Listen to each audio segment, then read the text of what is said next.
mini series. What the heck is this? Okay.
Bonjour les amis, qu'est-ce qui se passe avec vous? Doing a crazy Ninja Turtle? Nah, just having fun with this now. Pretty cool. Just layering in like the basic colors, kind of shading a bunch of stuff.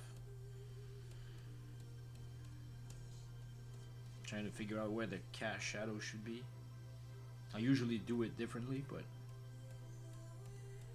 trying to test new stuff.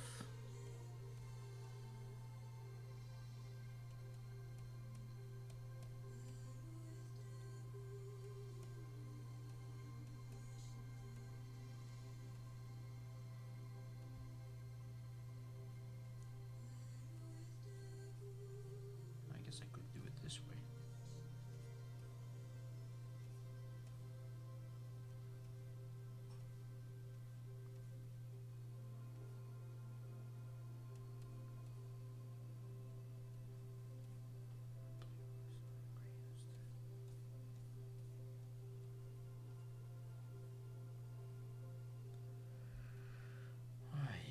Soft brush. Let's see how that goes.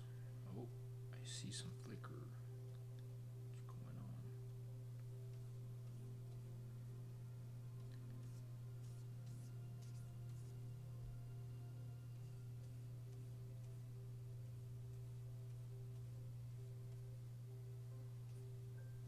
I want to add some cool colors in there. Gives an effect. Kind of weird.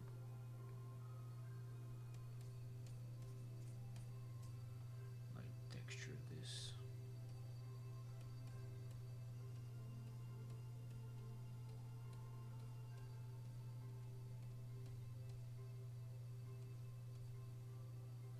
Forehead should be cool.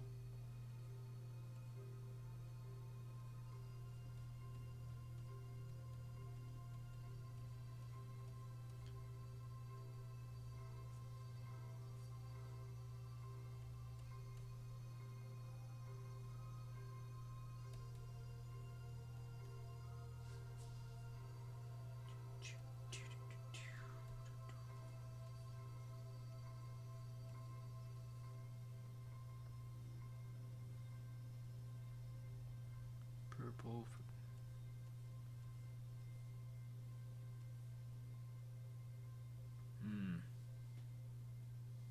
No, actually, it's pretty good like that.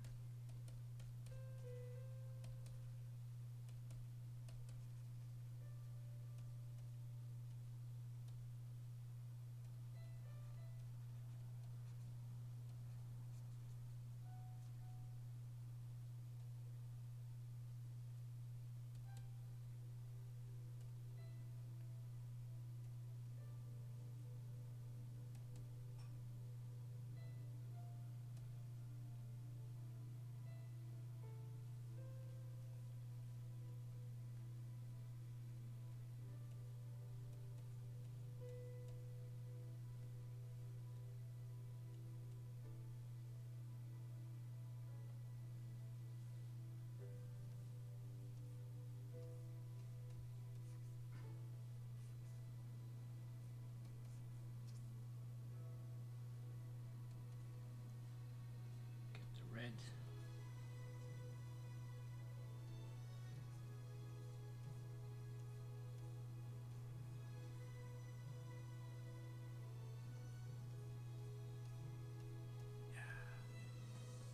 Posi colors is pretty good.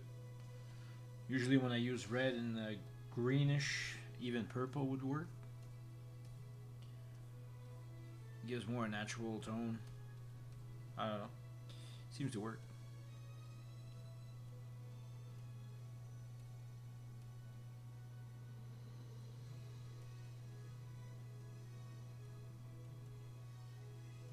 Okay. Let's try this up now.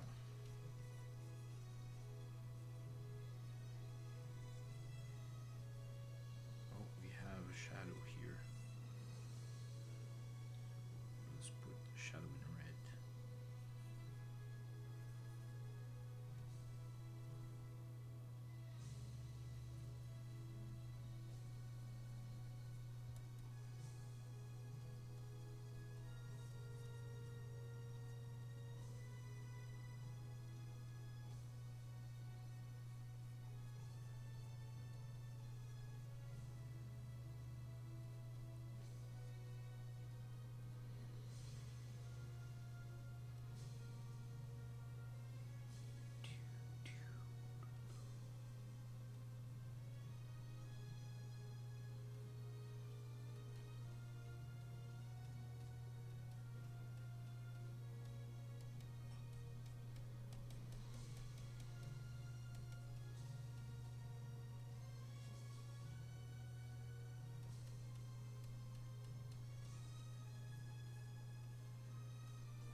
By the way, what I did is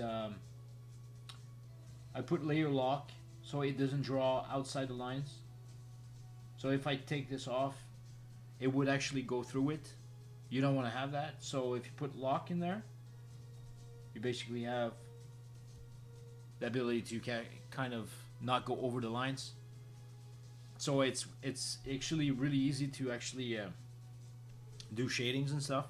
Then you layer up the colors and you work from there. I mean, usually I do black and white, but I don't know. Seems like I'm starting to just do color directly to it. And then I use like different colors to it, even red and the green, and then some yellow, because it's all a variation of colors in there. So what if I put blue in there?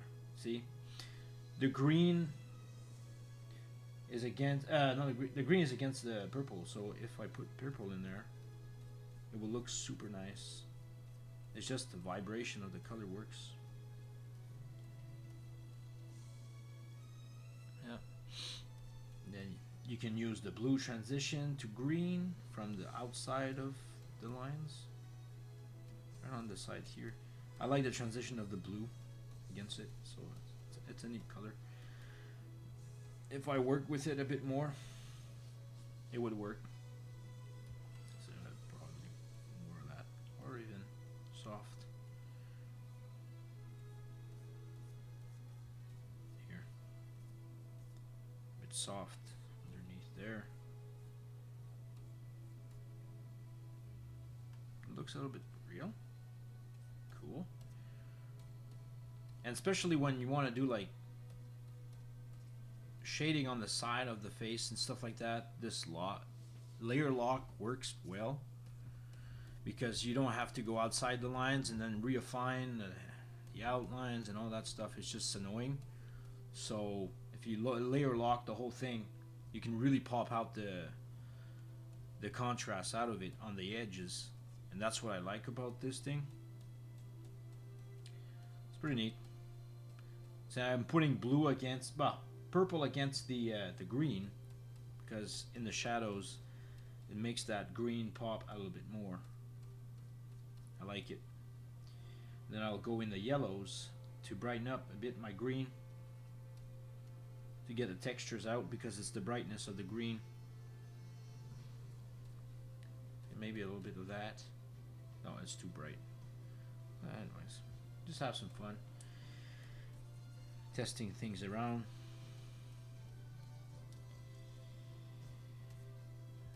It's a pretty challenging day for me today.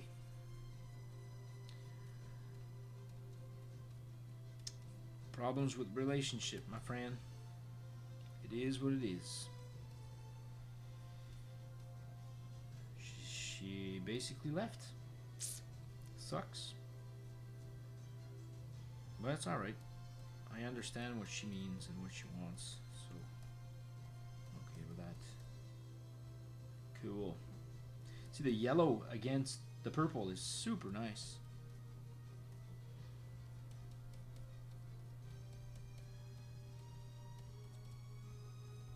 Then you can go maybe here a bit of texture everywhere, because this sort of color is pretty awesome. A bit of brightness in here because you want edges of the face.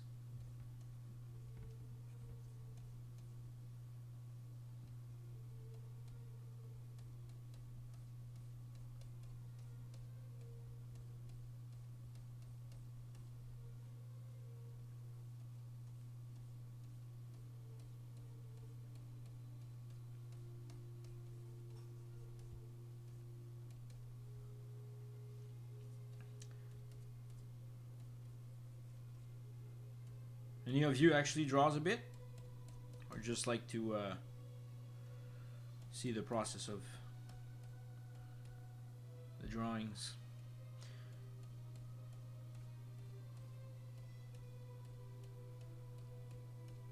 Perfect. I like the tone, it's very realistic. It's pretty cool, man.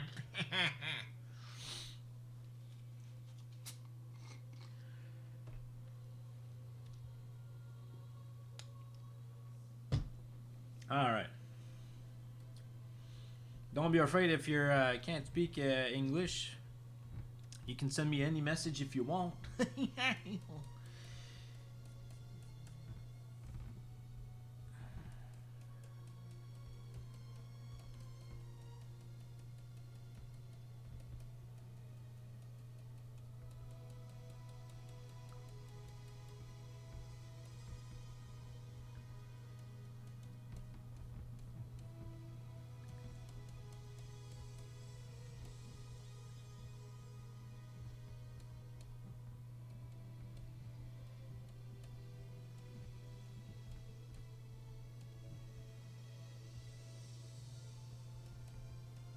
Really feel that texture off the nose. It's nice. No, you don't want to put blue in there. Alright, well, I think the green is pretty good right now. Get this there. That's the neck muscle. Knowing a lot of different things off faces and anatomy and stuff, it's a lot of sketching. It doesn't really matter if you actually don't know how to draw, but if you draw things that you see every day, your brain just starts to notice. That's what I seem to have. It's like the more you do it, the more you're natural to find ways to make things real. It's weird. You think that you're not getting better, but you actually get better. It's kind of annoying.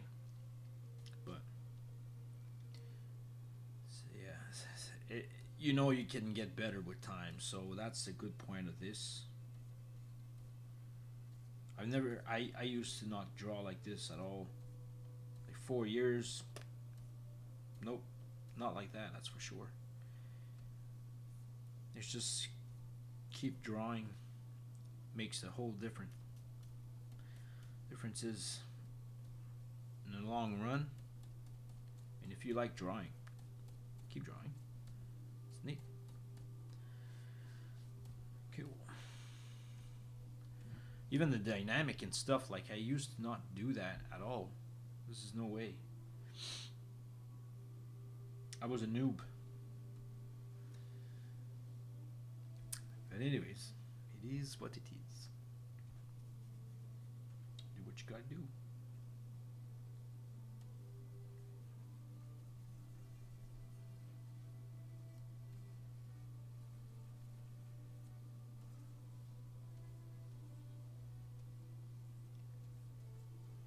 This guy look a little bit more interesting. Damn you. Oh, what the heck happened here? Oh, the black line. Not supposed to be there. That's why it was weird. Cool. So, since I have the green in there, I lock it off, and then I can tone this thing a bit. I mean, you can really adjust things around, doing a new layer and connect that layer to the lock layer. That way you don't go outside the lines. It's pretty neat to do it, but it's too long, it's back and forth when you can just shade the whole thing right off if you want to have some fun. You know what I mean? And you do color picking. Get the tones you want.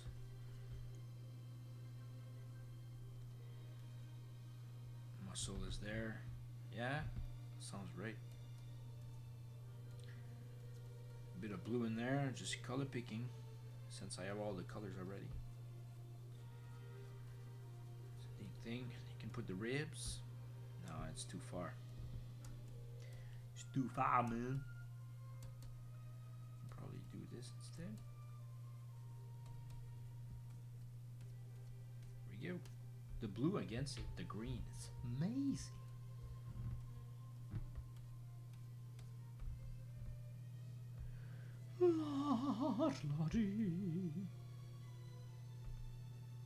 I could put some light source there, but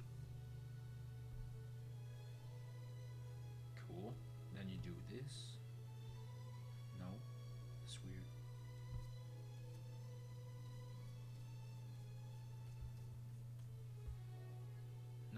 completely. And then you do like brighter green on the edge. Kind of works. Oh, and you can also use the actual multiply option. If you're having trouble getting those tones right, it's very cool. Multiply that up, press whatever color you want, and then it multiplies it automatically, which is pretty cool. You don't have to work too much. You just have to work a lot. Yes, it's a little bit weird, man. I don't know what to do, man. It's this Ninja Turtles. Alright. I mean, we can have some fun, add some ridiculous faces in there. But no, I'm not gonna destroy this amazing masterpiece.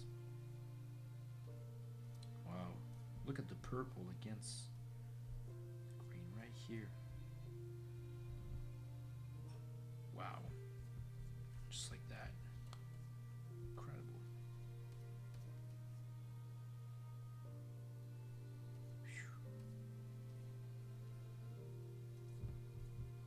Cool.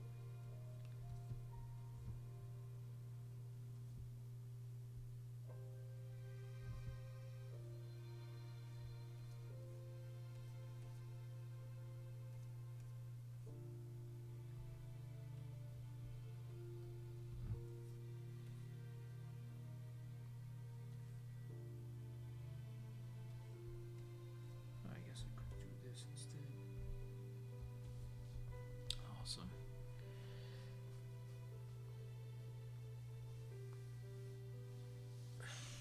My color on the TV is different than the stuff I'm actually having there. Well.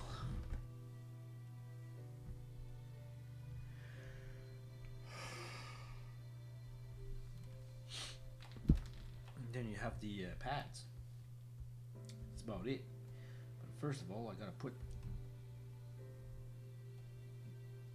the actual shell. So the chest plates should be pretty easy to do underneath all layers. You cut it off a bit, make sure it's not overlap. Perfect. Add this in there. Got Ninja Turtle. You stretch it out like this. Yeah. And you lock it off. You add some colors in there.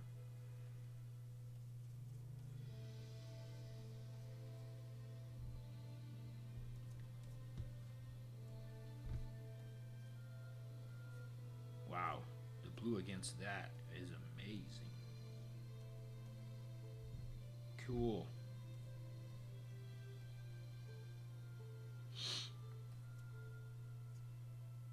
Yeah, blue, keep it away.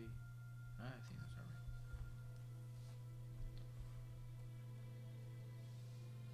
Perfect.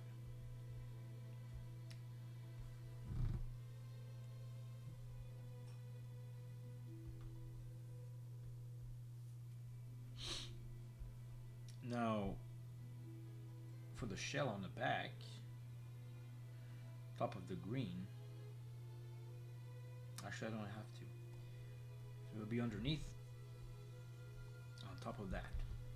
And it would be the same color as that, a bit brown, brownish. Yeah, I guess I could do this.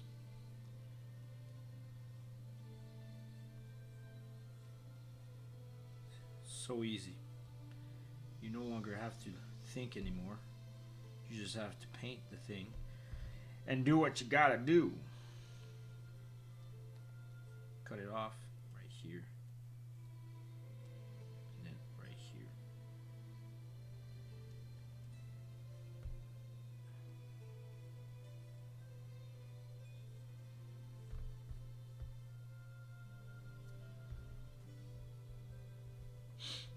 The shell would be stretching on the other side too.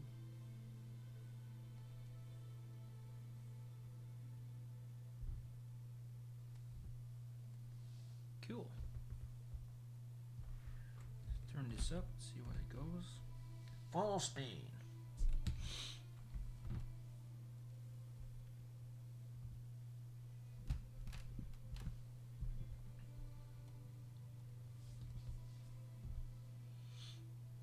this in there.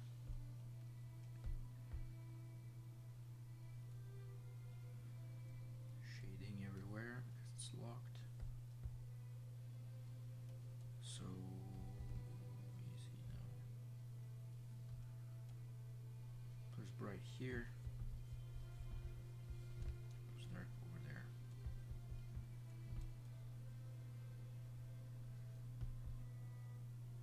I've done this so many times, Ninja Turtles. It's been a lot of times doing this. Done a couple of those. What if I put blue in there? Ah, see? Freaking colors, man. Like it. Like it a lot.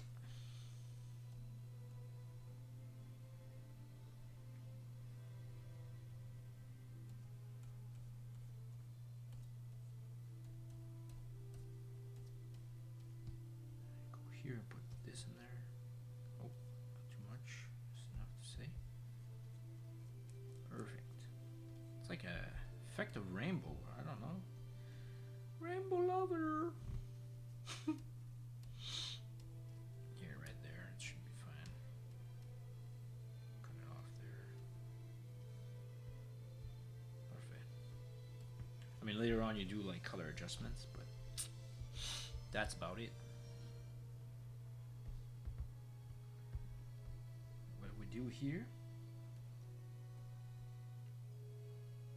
Yeah, if something goes wrong with this, I mean, you can use the soft brush and do light soft on that edge, and then you add like some type of color like this, maybe? No. Ah, more powerful here. No.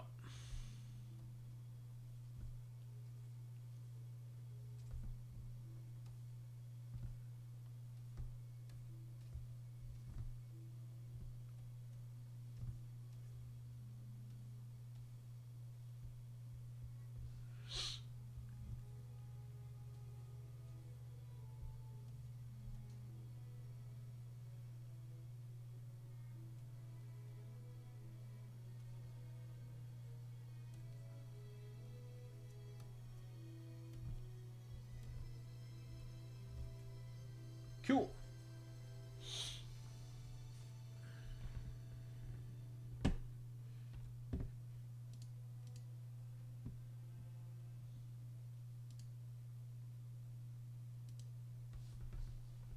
Comes somewhat cartoon.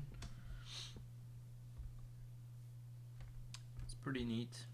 Then I could add some textures to it once I'm done with all that insanity. So we're going to put some pads or the same color as this. You can basically cut it off like this. Ah, see? I don't even have to work this too much. What? How come it's so green? Ah, it's the light. See, you gotta check those things, right? You gotta switch back all of these things, man.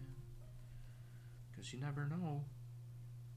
The world has surprises. Especially when you have your girlfriend leaving yourself. But I'm okay. Because I have my Ninja Turtles. He can cheer me up.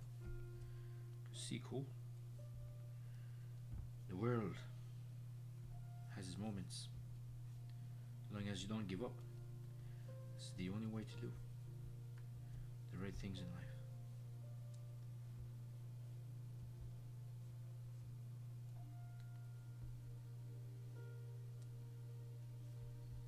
Things you could do for your life, man. It is what it is. Yep. I guess I can leave it this way.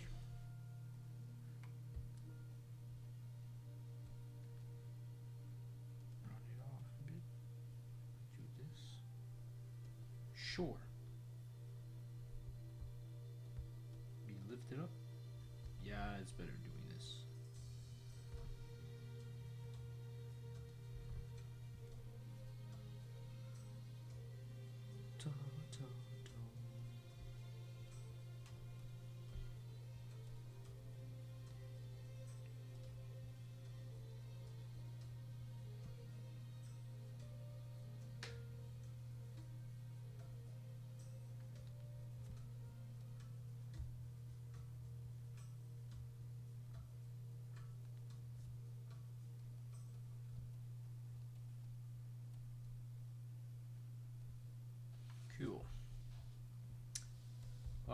layer.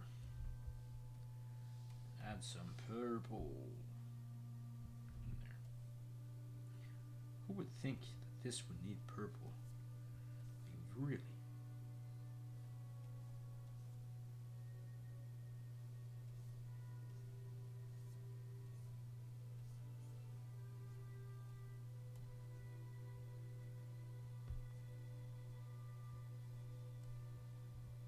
Perfect. Super hard edge. Smooth. What else do you ask? Can't ask for more.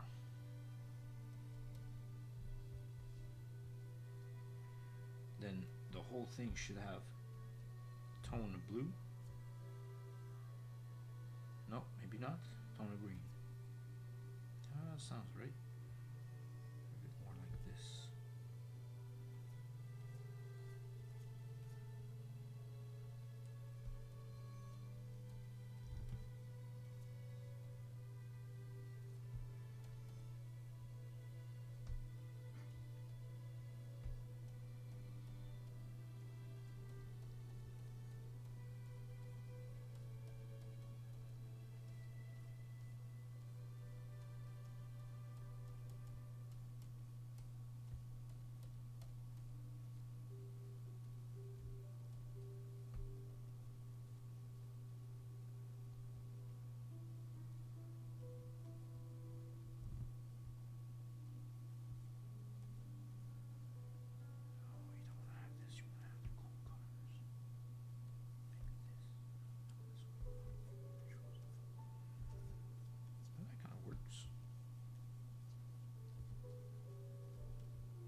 Blue against it. Oh, that kind of works. Oh yeah, that looks real cool. I like the colors. That's pretty cool.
Greenish.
Selection tool.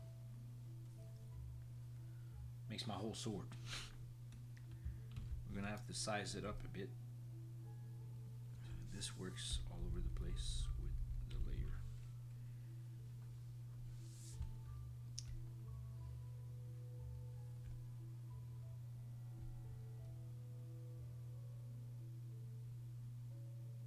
Yeah, that sounds right.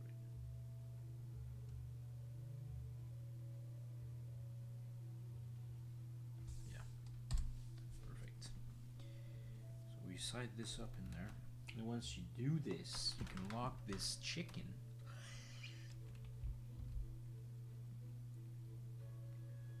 You bright it off a bit. It's blue, so maybe I should put it violet against the green because it's so cool. Ah, see? Right there is violet, and it's pops like chickens.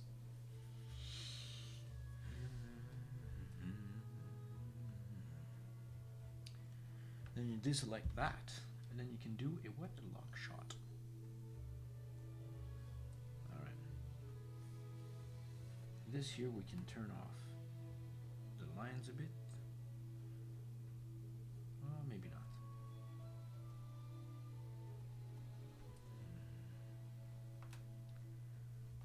Blue on there.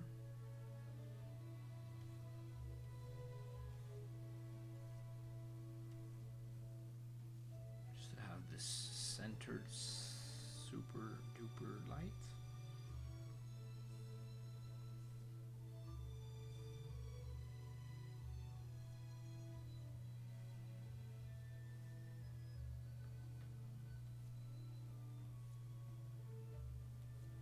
Reflective highlights on the other side. Nah, I'd rather just do this. No, that's way too much, man.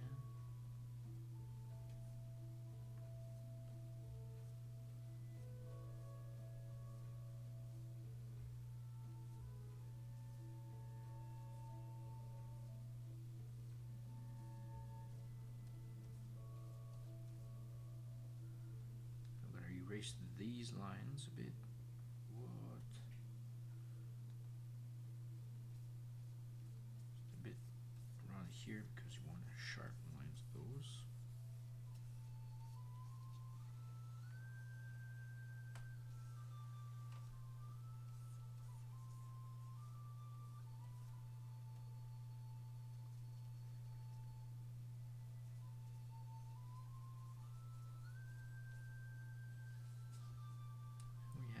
Ninja Turtle. What we're gonna do is brighten the middle. Whoops. There's one thing I don't like about Photoshop.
cool. I like the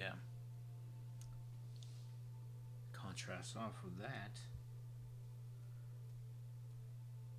The only reason we have an issue here is because the green is not taking the background. These small fixes like that, where you're going to things like that, just a quick fix. The less problems you have, quick fix, the better the thing will look, more confident looking, I guess. Because, you know, I feel like a professional and I can say those things. Right.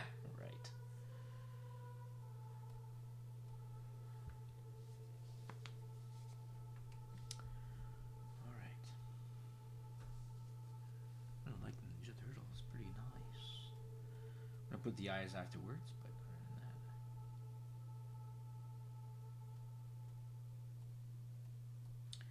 Alright. Super lasso tool.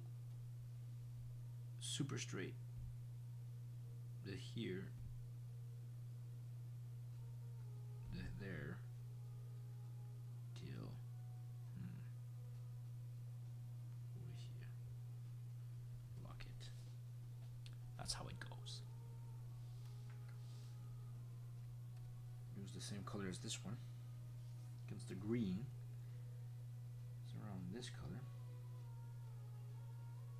Slightly that. Very cool. Here we go. We have all the amazing light source. And this should not be there. Once we have done this, we no longer have to use the lasso tool. We can actually just deselect and now lock it, and it's ready to go. Ready to go.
I like that movie.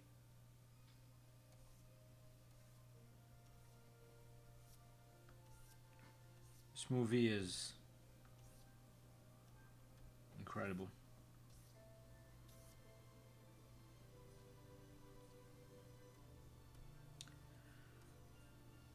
No wonder.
Oh, tied up Rune. I'm pretty good. Sorry if I kind of. How long have you been waiting my reply? I'm so sorry. I was kind of jammed in there. Not bad. My day's pretty good. Um, I mean, these days it's kind of hard because me and my girlfriend we split, and it's kind of hard for me. But anyways, I think Leonardo is giving me the cheer up. That's good.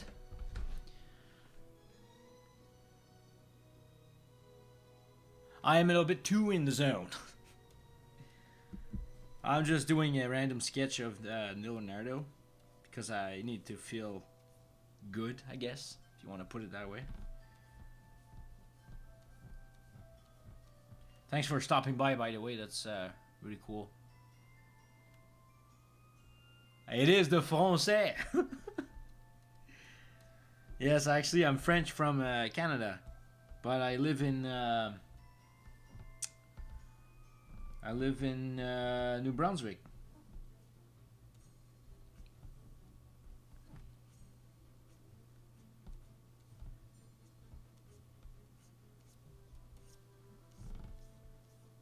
How about yourself, man? Québécois? Oui, c'est ça, Québécois.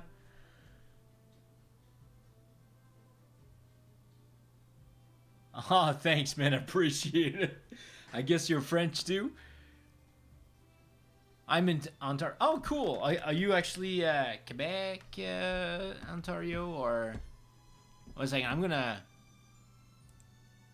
going to click on your name, and we're just gonna do some cool stuff.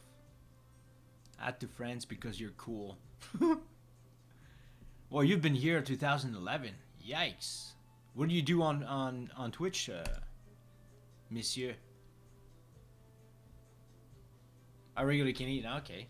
Same here, man. I'm a regular Canadian, mixed up Quebecois.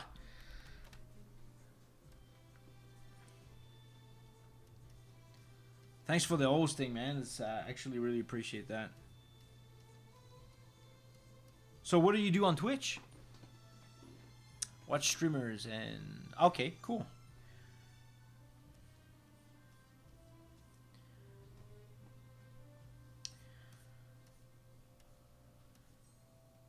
I'm guessing you're close to. Pas de problème, mon ami. Do you have actually a Facebook? I can probably add you on Facebook if you want to. The cool dudes, man. As always, but for French people. We can find ourselves with the French people, man. We can't find ourselves with the random Chinese people, I guess.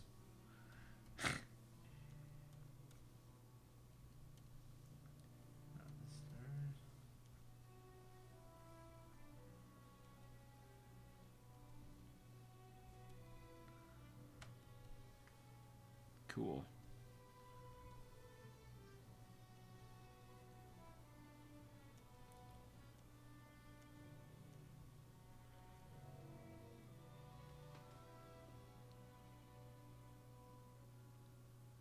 Okay, that's cool. That's all right. My extent of Chinese is basically rubbish, so I can speak Chinese rubbish style, and it kind of sounds like it. I could do the same, but I am not signing. I'm not actually saying the same thing. It's actually funny. I have friends that's actually Chinese, and I do that, and it's like, what is this? It's kind of funny.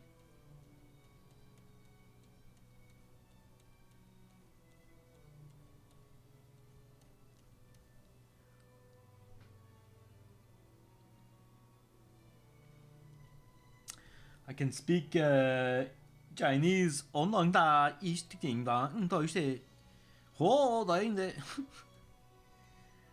know it's weird. It must be the French things.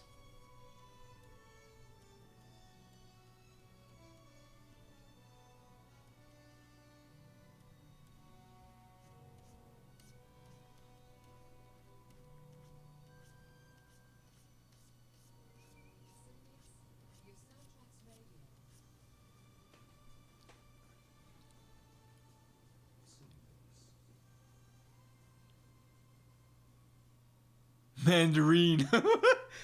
Well, I mean, I don't know how to speak it. It's just rubbish stuff, man. It's random words. I can actually speak German, but it's not German. I can express those things. I would go like, Ontingstrengwünst, Ostrangwüderst. Yes. That's what I'm saying. Inside in British Condensman. It sounds exactly the same, but it's not. People are just laughing at me. Just because I'm trying to do some cool stuff.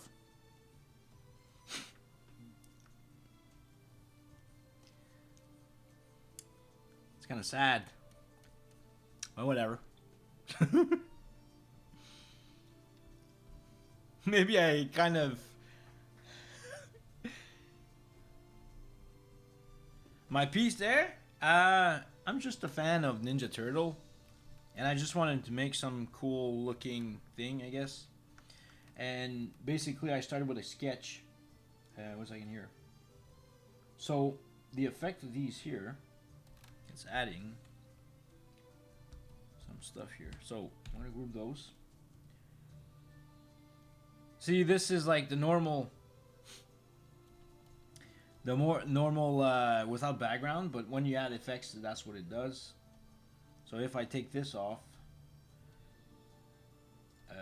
where is my line work?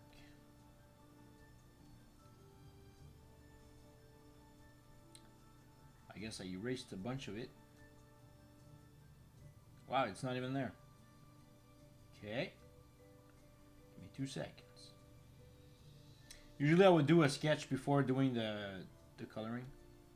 If you look at the video,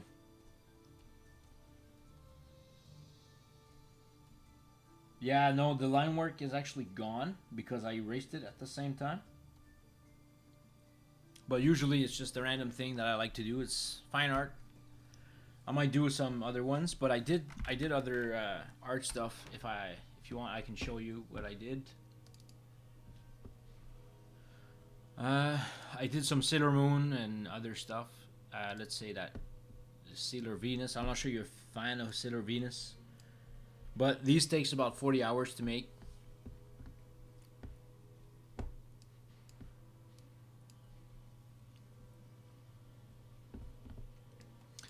And if I really zoom into it, it's still sharp, right? And that takes a long time to make, because if you compare it to the piece that I'm working on right now, if I would zoom into it, it wouldn't be as sharp as this. Like, just to show you what I mean by that. See, even if I zoom into it, it's still somewhat sharp, but it's nowhere near to the sharpness of this. That's why it takes a long time. But I do prints for conventions and stuff like that, and I sell some random stuff. I did a wolf for somebody, and it turned out to be one of the best pieces for the conventions. I see. I can drag the whole thing here if you want to. So I got this here. The monkey. That was a commission for someone. Turned out pretty cool. But these takes about, depending on what it is, it usually is 40 hours. For something really refined. So you got Sailor Moon there. They're all really full rendered. Let me know if I'm going too fast. And I actually sell them, like I send them to like different places. Sometimes I actually sent some stuff from Australia and Florida.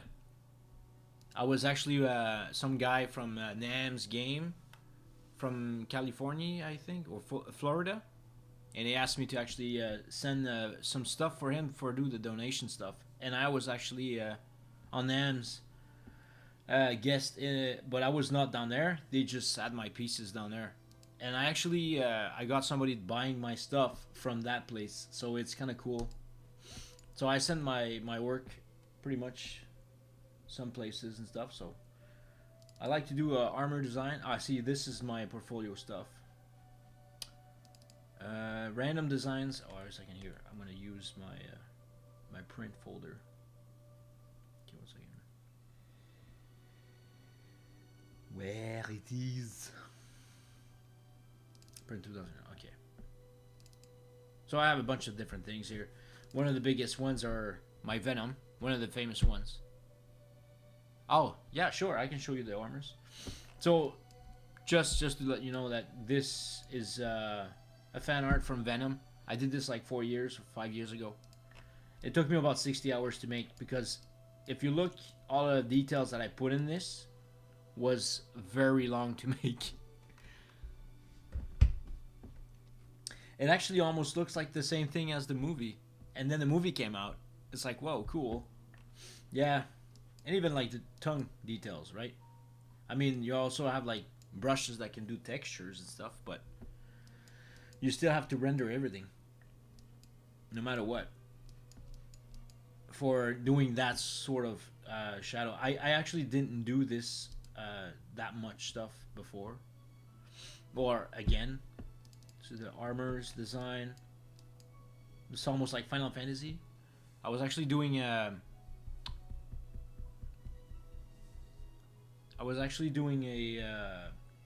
just a random design of armor, and I kind of find that it looked almost like Final Fantasy style. So I just slapped the Final Fantasy logo on it, and I just made a legit thing. It's kind of cool. I should do like bookmarks out of this too. I'm gonna have a bunch of other stuff too, like next year. Trying to plan for better stuff. Dragon Ball Z. These are not so refined, or more like a sketch type. I wasn't sure if I was going to make. I didn't sell that much of those. I don't know why. People probably don't like it that much. But yeah, for the armors, I have a bunch of armors. Oh, these armors. Different ones, different type. So this is almost like a random design, but it kind of looks like Darth Vader, sci-fi type. Pretty cool. But they're not super refined. Like, I mean, there's sharp lines and everything. But if I would put like a lot of time into it, it would be more.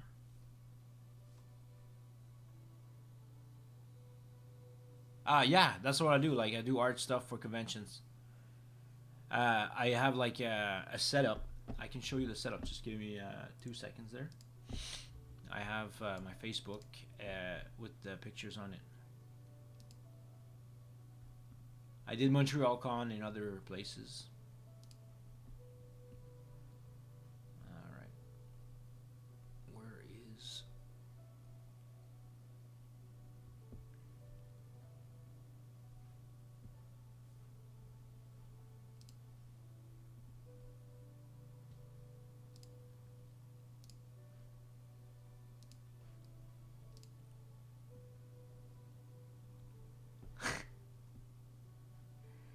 Well, don't mind my face, but I mean, this is what I have like set up. It's like a stand and whatever it is. It's pretty neat.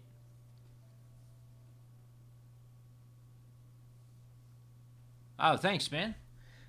Yeah, it's kind of time consuming to make a lot of details. I'm trying to not do as much, but there's also other setups that I did before. Just give me 2 seconds there. I don't even know what I did. Ah, yeah, NAMS. That's actually funny. Whoops.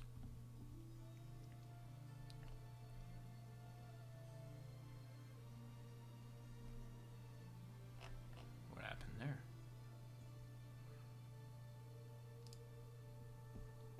That's one of the conventions I did like this summer. I was doing caricatures, drawing people faces.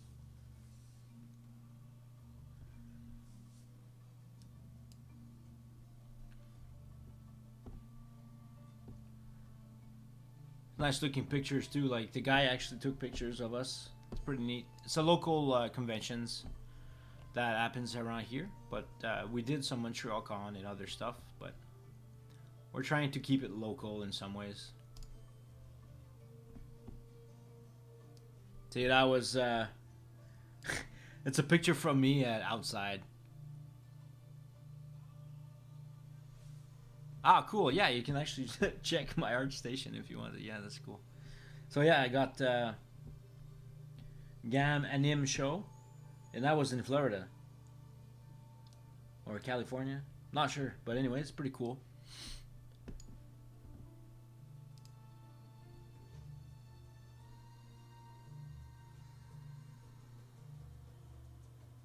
Actually, yes, I did the the comic book cover for the first issue.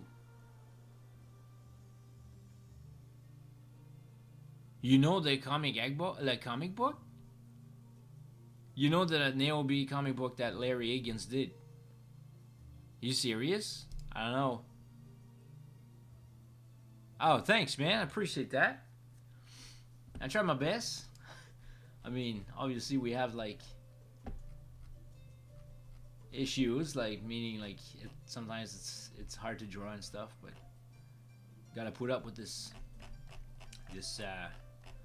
cool stuff. But yeah, so okay, that's cool. Like, did you actually get the comic book? Were you actually affiliated with like buying comic books from him?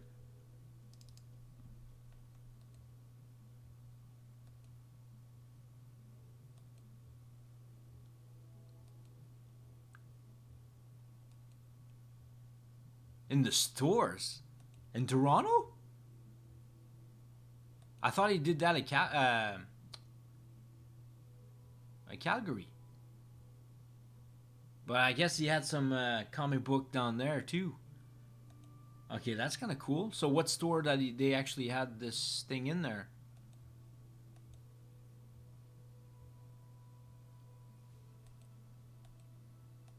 I did some stuff for Baticycle. I don't know if you actually know about it, but I'll show you the piece that I did for Baticycle. You probably know them. It's John Fleming and what's his name? You have okay. You never heard of it. Okay, it's actually pretty cool. Um, really nice people, and I did a piece for a draw to support their Kickstarter, and that's one of the pieces that I did for him. Again, this takes about like 40 hours to make.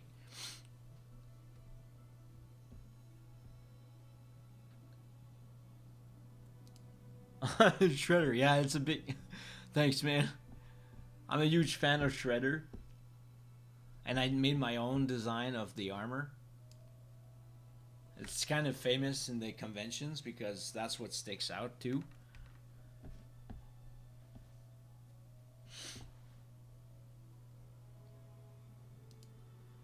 Ah, there's plenty of different ones, like unlimited. I have them in 24 by 36 size. Well, I could. There's tricks and stuff to draw, but it's a lot of work. Let's say, like, if you want to get your skills improved and stuff, it's just keeping drawing a lot, but also doing stuff from life.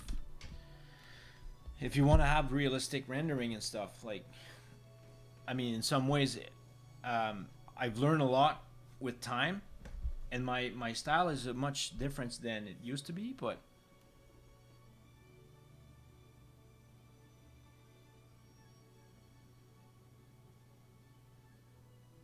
oh, dude, you do art stuff. That's cool. You should have said so, Mike. Doing figures is all about calculating, I guess, technical things a lot because when we draw, we don't assume to calculate things in proportions in some ways, and we're not using basic shapes, I guess, if you want to put it that way. So you have to use basic shape inside of the actual proportions of the character, and you still have to. I mean, I can demonstrate you a small drawing sketch, just quick, just to to show you what it should be, and then maybe you could actually get something out of it. Because I've done so many of this. Okay, that's cool.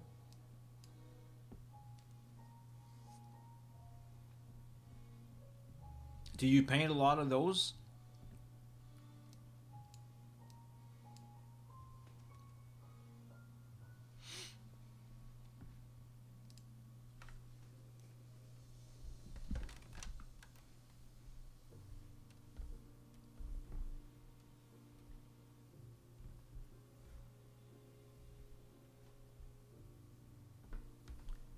I'm gonna do a new file. I'm just gonna show you what I do for sketching a character and stuff.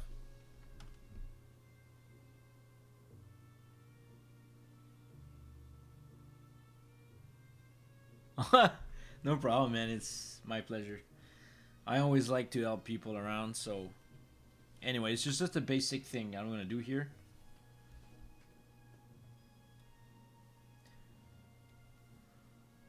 And if you have a hard time to get those proportions right, you can take a reference picture, like a real picture of a person, and try to fit in that thing in there. So what I'm gonna do is I'm gonna take a picture of a dude or whatever.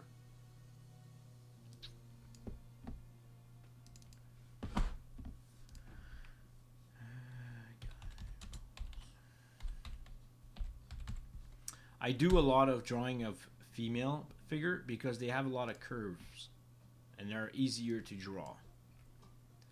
So let's say we're gonna take a woman.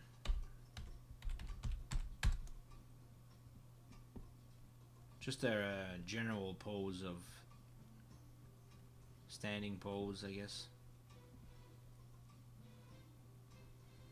Oh yeah, that's perfect right here. Cool.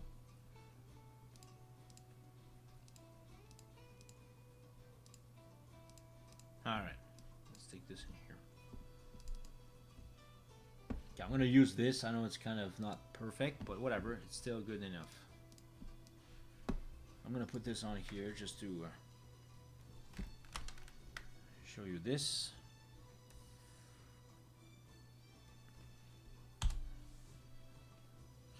So, whoops. Alright.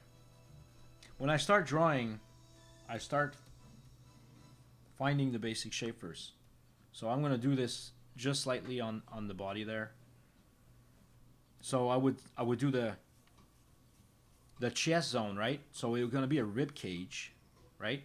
The neck is supposed to be there. If you divide the chest in half, you basically have the breast place, right? And then you could do like a circle for basically that side there.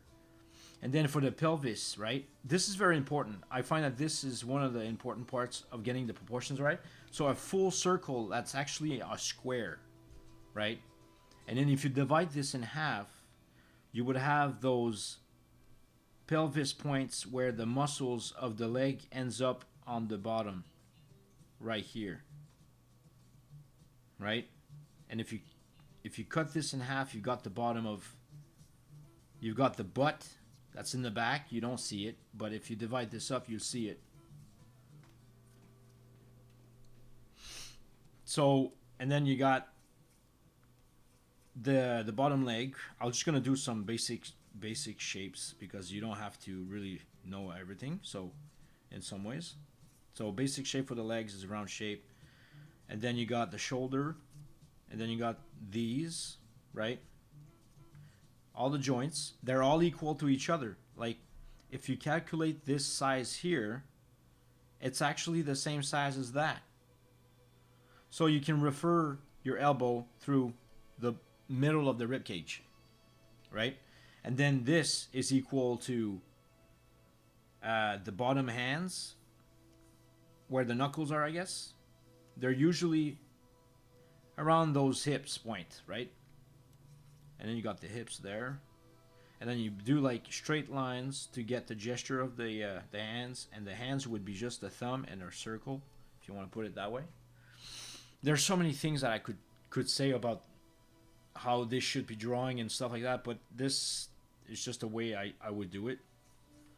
And I would do like a circle for the face, but some people would do an ellipse like this and divide this in half. But I don't do that like that. I actually do a circle like this, and then I divide that ball here in half, and then the eyes are underneath, and then those eyes there. So the whole figure would have a sort of stick figure, right? From those the proportions of the figure, right? As long as you have the portion of the figure, it's fine. But then after that, if you know all these things, you can modify those shapes, right?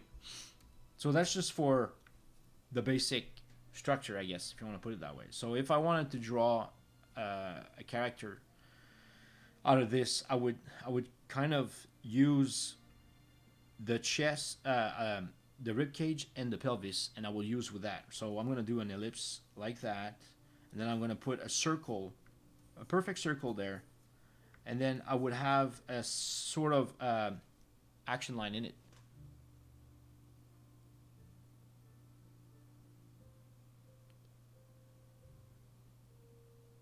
Yes, that's right. The easiest way to do things is to build from a figure, a stick figure, then you build on with basic shape onto the the figure, like the stick figure. If the stick figure is proportionate right, then the rest will fall in the right place. So let's say that the basic understanding of the chest and the rib cage, right? So you already know that this is divided in half. You would have the titties, right? So let's put round shape there because this is what it is, right? And the nipples are actually on that line. That's about where the ear are out. But I mean, this moves, so you can't really rely on that. So from understanding the division of what I did on the rib cage halfway in and the pelvis halfway in, I can use that sort of method off of those two. So if I have the center line of the figure and it gives me that action line, I can draw it with a sort of action line in there, and then I can divide this in half, and then I can divide the pelvis in half. But you still have to think in perspective, right? Because it could face a different way. But just for example here, so the titties would be here, and then you would have the shoulders, and then you would have the pelvis point, the hip points, right? Since the middle of this is there, you got the hip points on the side. So this should be about there. And then from that, you see on the side, it's halfway in the whole thing. So if you have this figure done, you can put a sort of beanbag type thing in there. Some people will use beanbags. Beanbags is kind of easy to do it, but I find it, in my opinion, I think that having one ball and one ellipse size, like, it helps me to get things right from the body side, right? And then for the hands, right? You know, the bottom of the rib cage is where, because you know that the hands can still go round like this from top to bottom, right? So you still have to think of the round shape of this and keep those in proportions, I guess.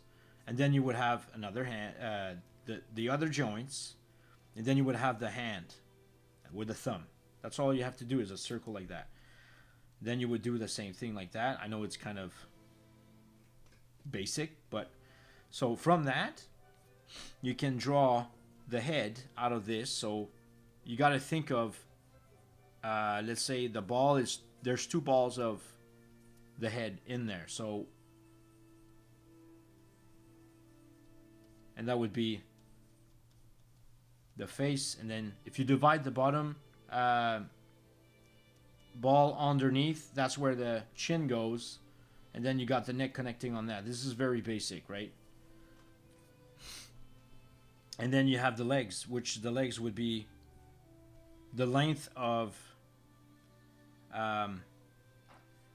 usually you kind of compare to things a bit. So the length of this kind of looks like it's the length of that, right? Of the side of the hip. to the middle of the dude. So usually the bottom um, is the same size of the upper body. So you calculate the whole thing, you can kind of gauge a bit of that. But always use references, because references is like the only way to do things. So once you have that, I know it's kind of weird. Put the hands a little bit bigger. See, that's the thing that comes with this is if you do a lot of live drawing, your muscle memory, it remembers the specific size for some reason, and the more you do that, the more you get that natural memory out of seeing what's wrong and what's right. So since we have this character there, we can actually start doing basic shapes. So I would use cylinders for, say I would use something like this for the arm, right? Because it's coming in front of you. This would be bigger in the front and smaller in the back. Since this elbow thing is closer to me than the shoulder, then this will be bigger and this will be smaller. You still have to use perspective in it. Same thing with the arm here. Like this is shoulder is on the left, is basically far from me compared to the elbow. So obviously you have to get this joint bigger than the other one on the back. And then the same thing with the forearm, right? Forearm is about this, and then you can basically do that, I guess, if you want to do that. And then you have the hands. Hands is another thing that is kind of it's another thing to talk about. But in general, proportions of these are actually pretty good, though. So for the legs, it's the same thing. I would use cylinders, right? But I would still use the bottom of this, right? The beanbag is there, right? On the body. If you draw a beanbag, it's always going to be there. It's the same size as the one that I'm doing with the rib cage and the ball. But when it goes to those things here, this is coming at you. So this would be a cylinder. This would be a cylinder. Same thing. Same thing for that too. But this is kind of off. But it's alright. It's just the basic idea of this. Then the foot should be a triangle. Like I would draw my foot. I try to do it this way. You got to think basic shape. And that's the foot. Right?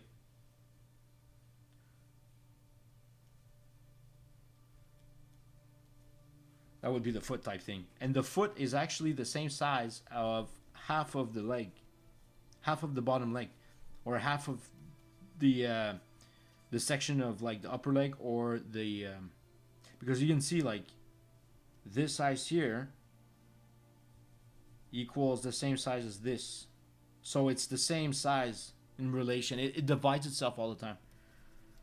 So find out those things on the body is very good, because it gives you a reference from where you have to get your proportions right. But it's still like it's a lot of drawing practice, right?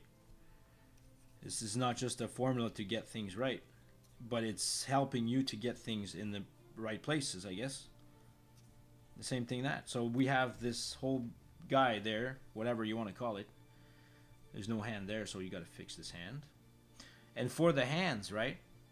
If you want to draw hands, that's another thing.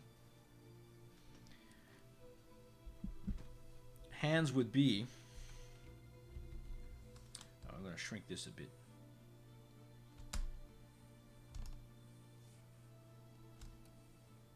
All right. For the hands, that's another thing. So a hand is about the same half size of the arm. So if you have the arm and you put your hand on your joint, I guess, let's say half of your forearm is your palm of the hand, and then you got the fingers. But usually it's divided in half all over the place. Yeah, the body is a bunch of square. I could draw the same sort of type of system. Like, let's say I'm gonna do another different one. Um, there's a book called Michael Ampton, and he's pretty straightforward with his work. It gives you an idea of what to do with proportions and stuff, right? So if I did circles for like the body and stuff, I can still do something different. So I could do a box like this, right? And then divide this in half. This can be anything, right? Any solid shape can be like a rectangular, and then you can still build that design off of the same principles, right? Dividing things in half. So if you want to do like a superhero, right?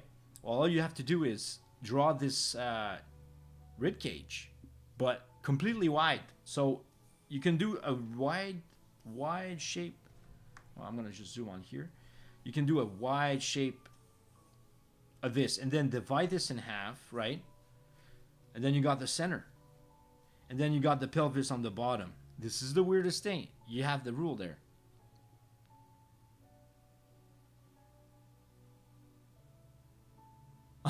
Thanks, man. I appreciate it. It's just I actually teach stuff to one student for about like three and a half years, and other people. It's just I like to understand things, right?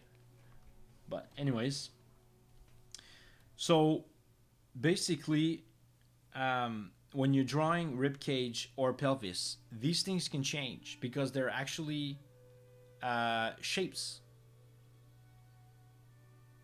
Yeah, it's true. Because you know what? I see something positive out of that. I'm helping somebody to understand something, and that's what means. That's what life's supposed to mean, right? We're learning for each other to grow. What's wrong with that, right? So, just to tell you, for the rib cage, I decided to change the shape. Right? You can modify the shape. So, from the principle, I know it's gonna be weird, but you can actually draw the muscle. Once you know the muscles and stuff, right? You can still draw the same principle off of those basic shape, and then you got the rib cage, and it's all basically modified but stretched out. And then you got the pelvis, right? So you divide this pelvis in half, and then you put the center line into it, and then you got the bottom, and then you got the legs. So the legs can be changed. You can make it super long or super short. It doesn't really matter. But as long as you divide those lines of the full leg in half, you'll get the proportion in some ways. So let's say we want to have like super long legs, all right? This is going to be funny. Because I like doing designs like this because it's random. So giant leg, and then you got the foot, right? And then you got the foot there. We can make it. It's so stupid.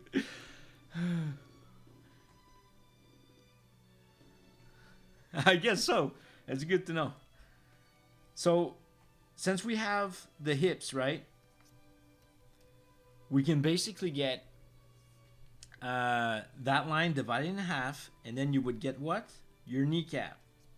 So this right way, you're like it's funny because when you draw a straight line and you think about the middle, you'll find the middle automatically. Your brain is registering to the middle right away. So that's why I like to divide things in half because I already know where it is. It's easier for me to do that, I guess.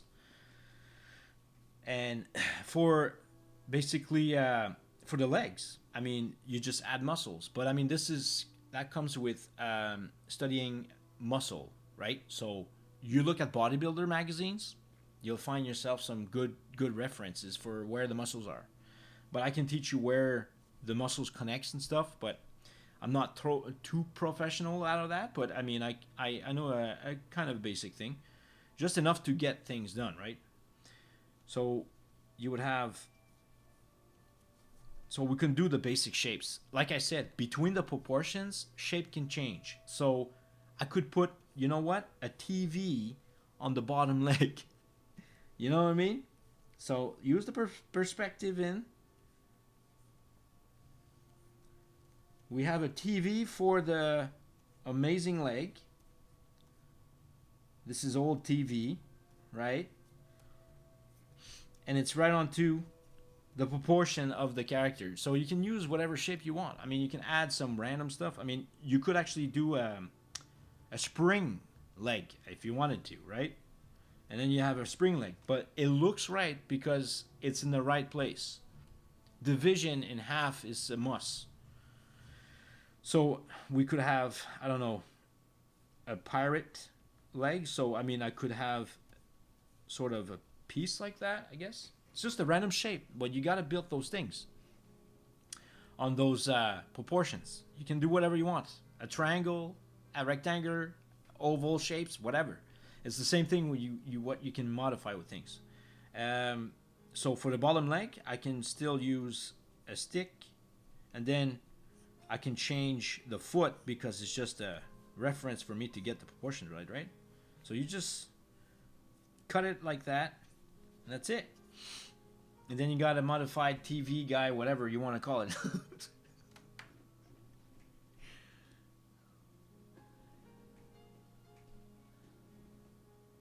Yeah, that's right. That's how it goes. And there's a lot more to it when you draw some stuff design. Um, Building harmonies in your drawings is very important, and there's a way to force that harmony in your characters. But that I can explain that afterwards if you want to. We could do a pose and then reinforce those things, right? So for basically the arms, right? We got the shoulders, right? That's good. So what you could do is, you want them long, you want them short, doesn't really matter. So I could make him this way, and then you got the hand, right? This is pretty much proportionate, right? Because it's right underneath the. It's where the hips are, right? And this one here, I can short it up if you, or I can make it bigger. So let's say I want to put that like that. Here we go. We got a giant arm.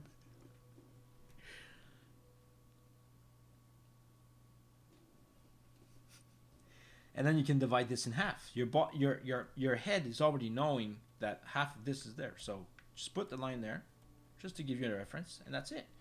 And this for the hands. I mean, you could have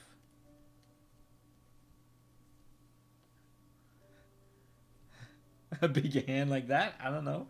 And then it's giving a high five to a little kid. I don't know, man, because he's so cool. So I can hear.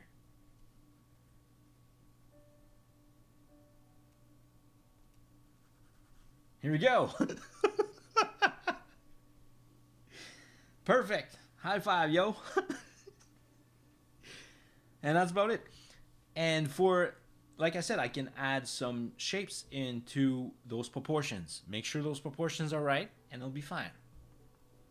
So what else do you want to put in there? So I would probably put a shoulder blade. I like shoulder blades, like shoulder pads or whatever. So from the joint, you can basically add a shape. A general shape, like I would think, is something like that, right? This is a nice blade. If you look at Dragon Ball Z, same here, man. It's high five for the kids. So yeah, this is good. You're making me feel good, man. That's good. So basic shape, man. Always basic shape. Think about, because it's easier to think of these things, right? So if you want to add some design, so I'll do the same thing. It's like a Dragon Ball Z Vegeta suit type thing. Just look at references, you'll know what it is. Then you add this in there. And then you would have what? Maybe a super shrinked arm. And then a super large hand. No, that's not gonna work.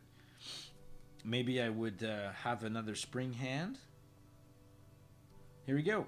As long as you're using... It's so ridiculous. I should... Buffed up forearm. Okay, I could. Okay, one second. I can buffed up the arm, but I like the spring. That's so funny. It's fun. It's random, but as long as the proportions are right, you know what I mean. So this arm here has to be divided in half on the left, right? The arm on the left, and basically you can do whatever you want. I mean, you can stretch the fingers. What else? Okay, that's fine. We'll do another thing here. Let's say shoulder blade, maybe just a muscle, just to show you the muscles. So muscle usually are always overlapping each other on so many levels, and they connect themselves at certain places on the arm. Just a kind of a very basic thing. So I'm going to use a sort of Iron Man type thing. And then you would have a very shrinked. It's so cheap. This robot is not going far. And then you have the fingers. Fingers are usually like pretty easy to draw. It's always cylinders. I always think about cylinders and stuff, but I always start drawing my fingers in straight lines. It's easier for that way to get the gesture right away. So we got the chest muscle here. And then for the head, this is fun because you know what? If you stretch the neck, that's a shape on its own. So you can do whatever you want with that thing. So the neck usually is 3/4, right? If you divide the body in 3 lines, the neck usually ends up in here. So what you can do is you can stretch this up, and then you could put a ball here. But you know what? The head is its shape on its own. So I mean, you know what? You can make a shape like this instead. And then you divide this in half, and then you divide this in half for the center. And then you add the eyes onto that line, and then you got the nose. If you divide this in half again from the bottom, and then you would have the mouth is underneath, and then you got the chin. This is the weirdest thing, man. And then you got big ears. I mean, the ears are usually exactly where it goes right here, like right where the lines of the eye are. So you can make big ears or small ears. It doesn't really matter. Here we go. We got Ratchet and Clank with whatever robot garbage going on. And then you got like eyebrows. Eyebrows is usually divided in 3 on top of the forehead. 3 equal things. And then you would have the eyebrows. Okay. And then for the rest of this, you can basically take the chin and stretch it to the corner of the box, because that is easier to do. And then we have an amazing robot, whatever it is. Robot garbage. Oh boy. And then you would have like some cool stuff, like, I mean, you can add some hat on there. But look at this. I like doing this all the time, because this is cool. Here we go. We have a robot. Perfect. So since we have the ball of the pelvis, you know what I mean? We could actually chop this in half, and then we can do underpants by cutting it in a sort of a shape of triangle. And then you can do an ellipse on top of it to get that shape onto that ball. And then you have what? Your legs and your diapers. Here you go, diapers right there. And then you have, for the body, springs. Right here, we can add a spring there. And then we can cut this in half. And then we have what? We have an amazing robot. So like I said, I can use this type of thing, strategy, and change shapes all over the place. So this is one concept. Hopefully you can learn something out of this. Let me get this a bit. By the way, I can send you this image if you want to. If you have an email or some type of thing. Here we go. We have one amazing robot. But see, I'm actually using the same type of principles of what I actually find out on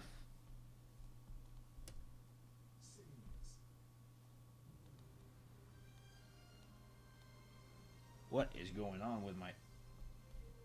Seriously? Okay, I got it. So yeah. Cool. Awesome. So here comes caricatures, right? Caricatures is based on, random shapes.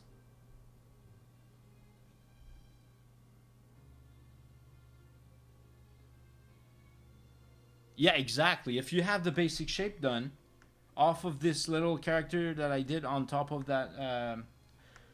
Okay, well, let's see. 1 second here. I'm going to download something else. And I'm going to add some stuff to it. All right. Okay.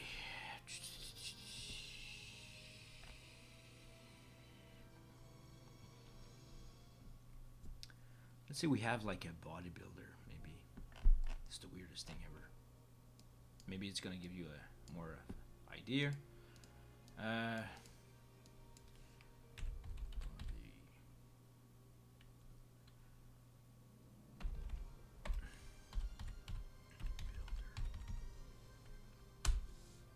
Bodybuilder pose. Yeah, you can really see the definition of muscles on those guys. And they all have different shapes, okay? Okay, I'm gonna get this guy here. I guess that should be fine. You can see all the muscles out of these guys, right? So that's a good way to learn things, right? Here we go. We got this guy here.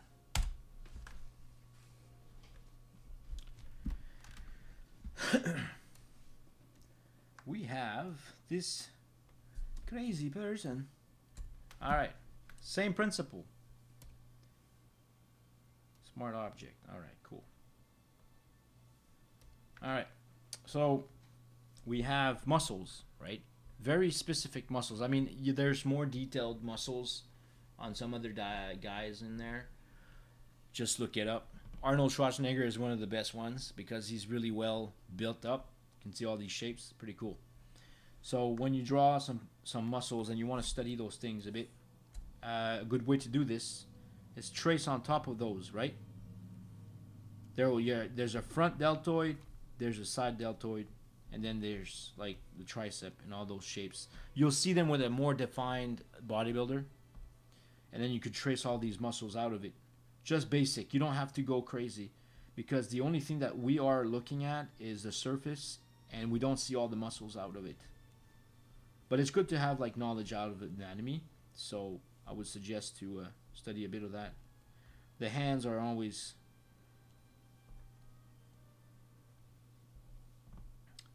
square shape, if you want to put it that way. I usually just do an ellipse.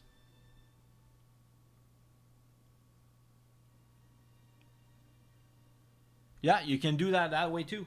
I mean, there's other guys that I actually went and learned from Michael Empton, and also I actually learned anatomy videos that was actually really detailed. It was Ryvin Phoenix.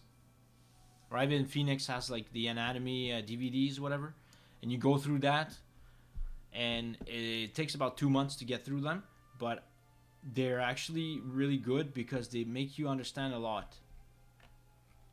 If you want to learn this stuff on the side, right? But I would recommend to go to school and stuff if you really want to define your skills of anatomy. But you don't have to get these things perfected, because there's no way.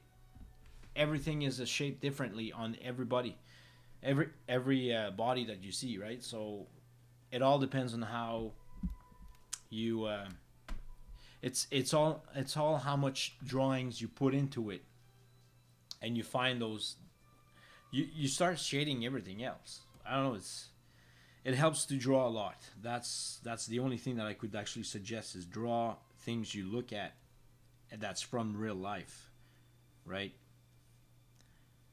And I also suggest like get an anatomy book that shows you all the muscles of a person, and then go check your bodybuilders and find where all these muscles are. It's a very hard way to do it, though. I would suggest to get the Ivan Phoenix DVDs because he's straightforward, but he's kind of annoying with his voice. Yeah, you can draw over it. See? That what I'm doing is I'm actually, I know the muscles by art in some ways. So I know where those things goes, but I'm just drawing on top of those muscles. See? Then you got trapezius there, and then you got neck muscles that shows up. There's so many muscles on the neck you can't draw them on. I just like I'm doing right now. I'm drawing right on top of those. That's gonna help you out.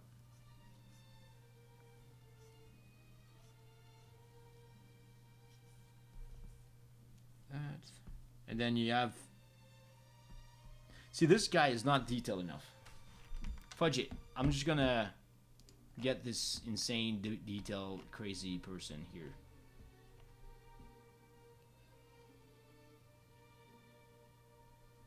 The bigger the better. Okay, 1 second. Okay, this is not bad. Is it gonna work? Wow, nothing. Okay, thank you very much.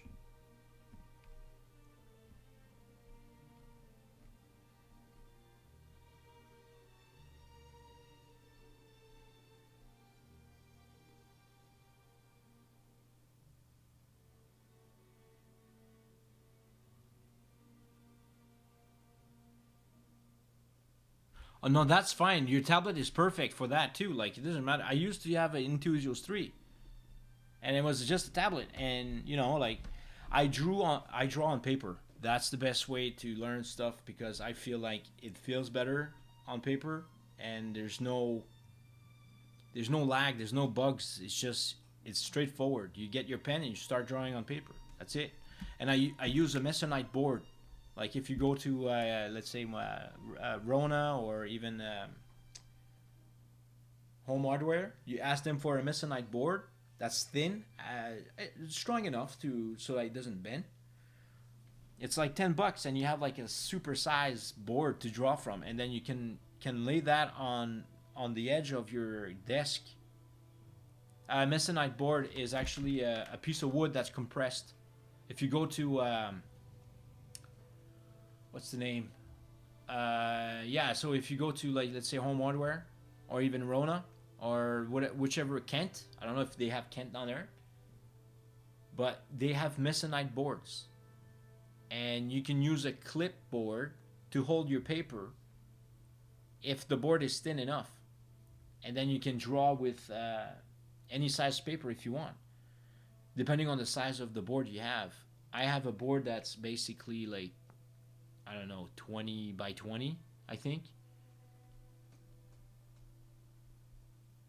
Okay, cool. Yeah, so get a Mesonite board because there is some art store that sells Mesonite board to draw specifically for artists, and they charge way like $30 for it, and it's not that big. Okay, yes, that's what it is. But you can buy those things for like almost $10, and you have like triple the size. I mean, it's ridiculous. And that's why I actually buy that from there now, because you make your own, and you can ask them to cut them on your own, whatever shape you want. So that's very practical for doing that stuff, right?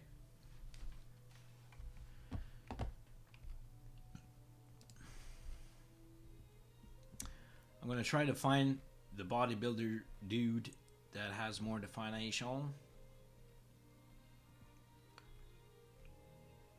You go to chapters or yeah, I think there's chapters down there. You can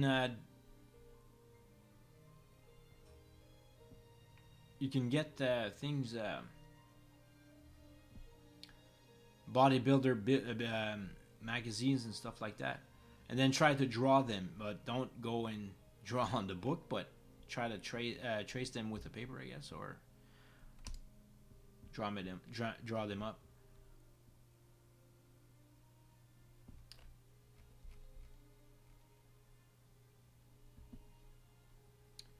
There's a lot of references online that you can get also for anatomy. If you go on Pinterest, there's a lot of stuff about it.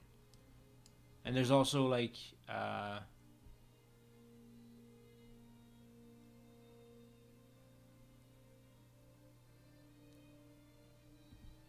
different tools for practicing your life drawing and stuff.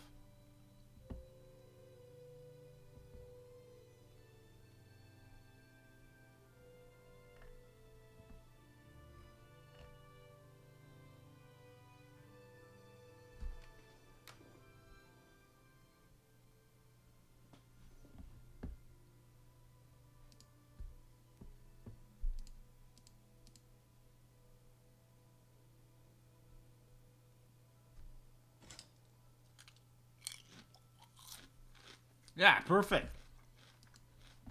This is cool. Thanks, man. Teamwork. Oh, it's not working. What the? Second here.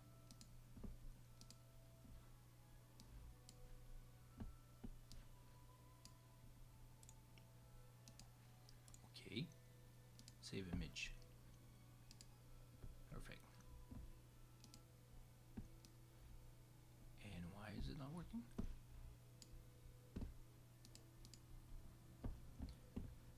Damn thing, not working.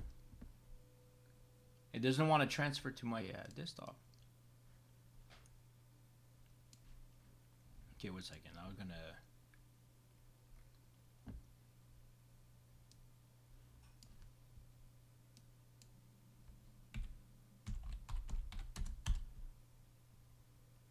Oh, you would search shred bodybuilder. All right.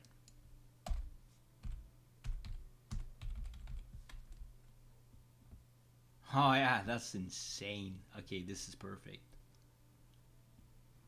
Which one is like the most detail out of that? Oh, I just found the guy that you sent me. Cool.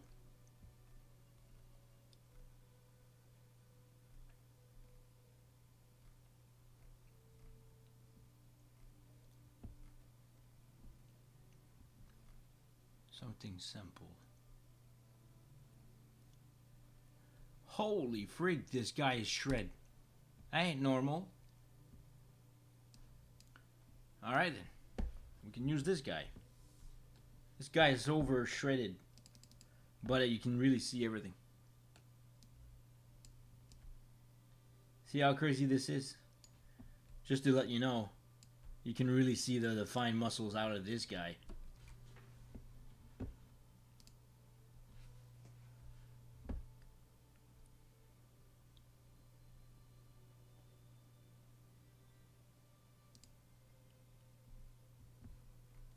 Okay, this sounds like a normal dudes. Okay. Even this guy. And why is it not going? Oh, okay, it's because I didn't press enter. Whoops. Okay, we got this guy here, and then we got this guy here. Perfect.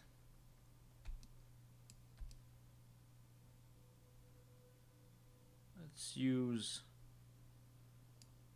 this dude. All right.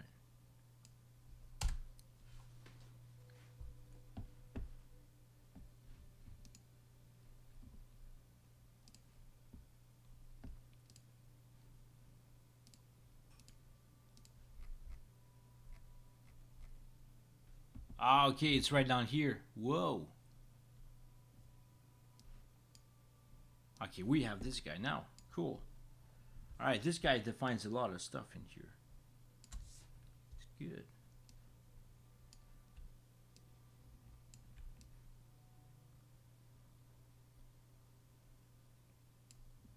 Alright.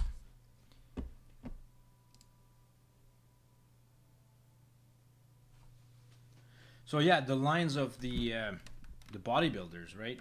But if you have like super extreme shredders, second here, I gotta do these things here. All right, move this guy down here for a second.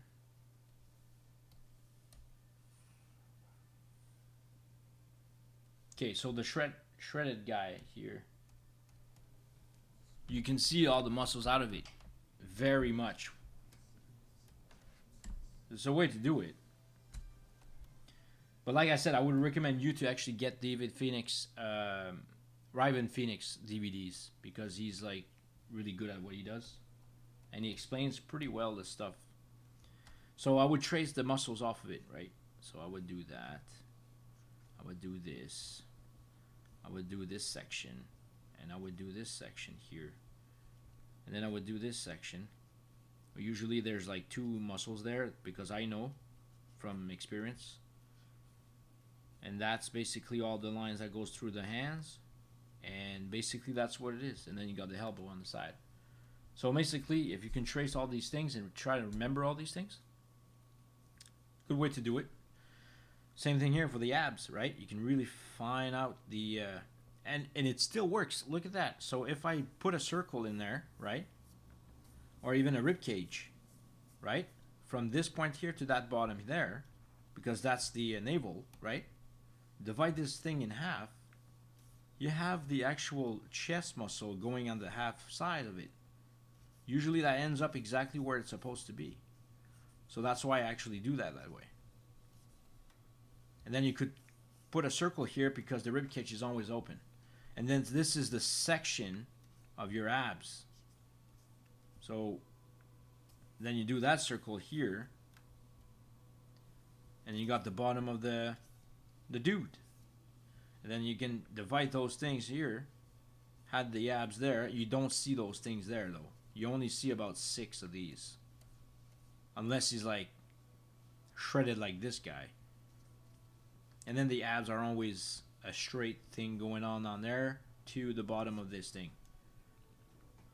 I mean, it's just trace things up. See where things are. And then that's why I can do like stuff from imagination type thing.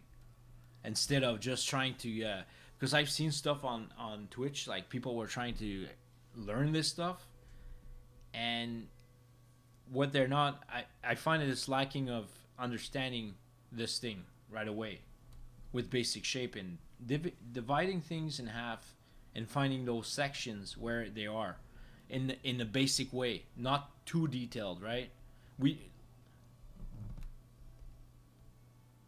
Well, the basic is just,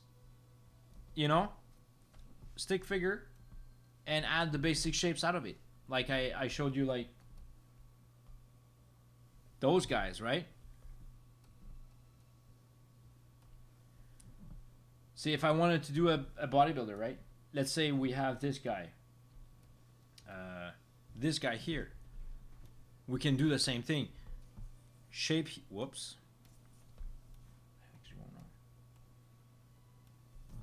Okay. Oh no, it's much more. Okay, I'm gonna have to put this layer on top of it. So if I wanted to make a also like usually if you gotta find out which type of body it is, because woman is different. It's bigger on the bottom but smaller on top, and a man is bigger on top and smaller on the bottom. So you can emphasize those things like caricature.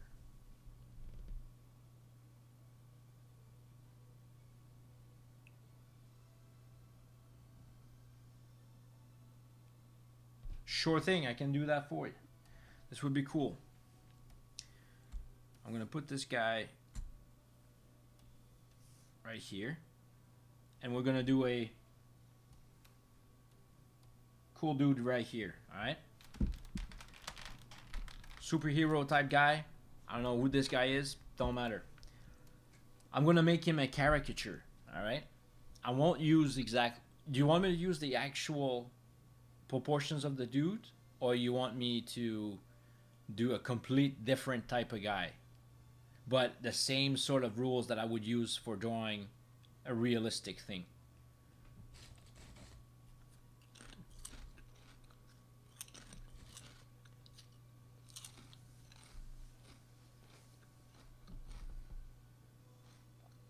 Okay. Basically, you got a rib cage. Circle here, divide this in half, right?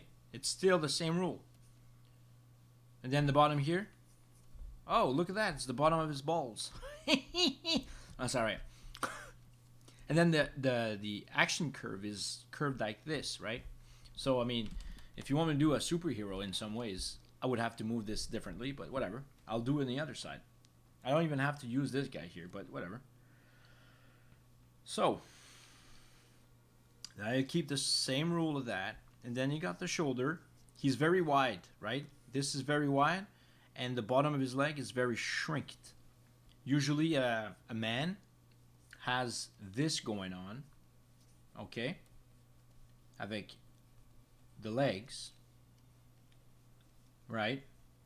Then you got the head, okay? And basically, a woman, that's one.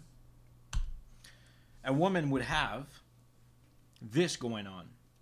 You'll see right away that it feels like a man, and this guy feels like... This is the weirdest thing ever. And that feels like a woman. Because it's shrinked on top of it, and it's bigger on the bottom. Because, you know, a woman has to carry some kids. And a man has to carry some giant pectorals. Because, you know, they're so strong and proud. But, anyways, we were going to draw this guy. We will have to draw the rib cage. And then we will divide this in half. And then we will find the pelvis. Divide this in half. I'm still using, because if the pelvis is curved outward on this action line, because this middle line is my action line. So if I would do an action line like this, I would have to put my rib cage there, and then I would have to put my pelvis over here, and then just try to find out where things going to end up. So you can still, and then you have a weapon there. It's like a quick sketch type thing, but it's all weird. But you still can modify everything up, right? It's very weird. Then it's so weird. Just to quick sketch thing up. It's doing a lot of light drawing that can make you like go a little bit faster here. But here we go. This is all crooked, but it still works. But we can erase this guy here because we don't need this ridiculous nonsense. So we're gonna do this. So I'm gonna have the head, the shoulders, the rib cage, the pectorals, then the bottom of the neck, then you got the clavicles, and then you got the traps, and then you got the center of the line of the face, and then you've got the actual center line of where he looks at, right? So then you got the jaw, because you know that's bottom round shape repeats itself out the cranium. And then you can divide this in half usually, and it goes to the right place. And then you got, you know, proportions face. And then you have the hand. And then you would have maybe this.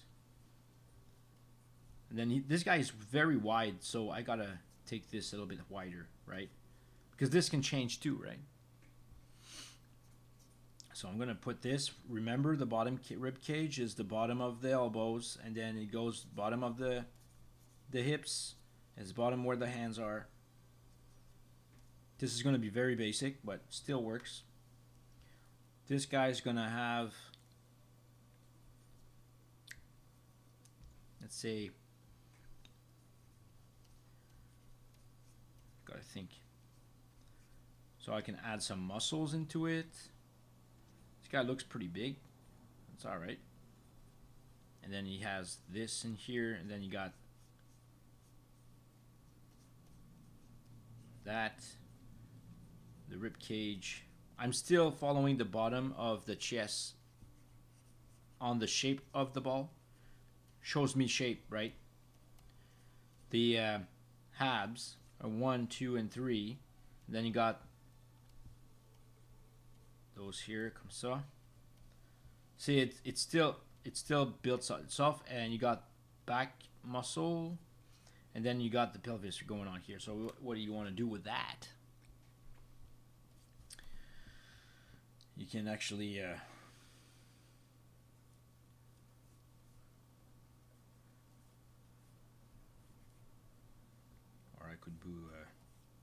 I can do anything really. His butt is halfway in, so with two balls in there. The back of this is his butt, and then his side of this is actually his obliques muscles.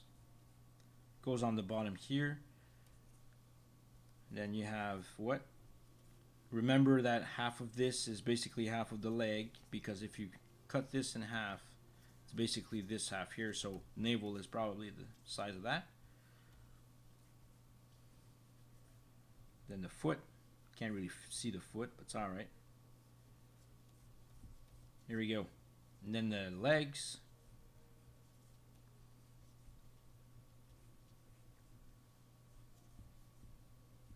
And you want to add some shape in there. You can extremely change the weight of the muscles. And then the hands, remember the hands can be like this. And then this guy could have, like, I don't know,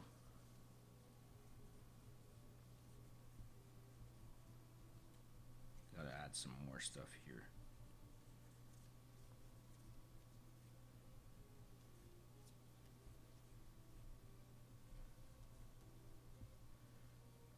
Random sketch starts always like that, I guess, if you do it a lot. This guy could have, like, I don't know. His legs are big too, right? So he has like muscles going down to those pinpoint there, or basically half of that part here is those things here. So that's what's going on. So there's like a triangle shape there. It's going right down there, and then you have the front muscle, and then you got the side muscle of the leg. See, this is basically the basic shape out of these. That's it. Then his butt is pretty much square. I mean, you can't really see anything. Make sure that those things like that. Bicep is in the front side of this, and then you would have, this guy could have, like, I don't know, a giant shield, right? I'm still using perspective for my ellipses and stuff, right? You gotta think about shape and dimensions. This is still influenced with that. You can add design for that. I don't know, whatever. And this guy could have, like, I don't know, let's say that we want to erase this and we want to change it. I'm still going to use the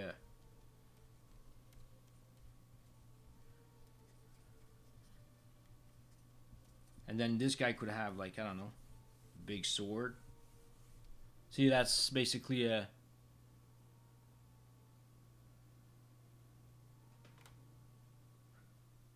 sure. So I would build my my characters out of that, and then I would use references. Once I have my pose, I will try to find a pose that kind of looks the same, and try to figure out which one would work. But yeah, and to double check your proportions and stuff. Okay, there's this guy, not sure his name is. I'll show you what he does. I trace blue on top of it.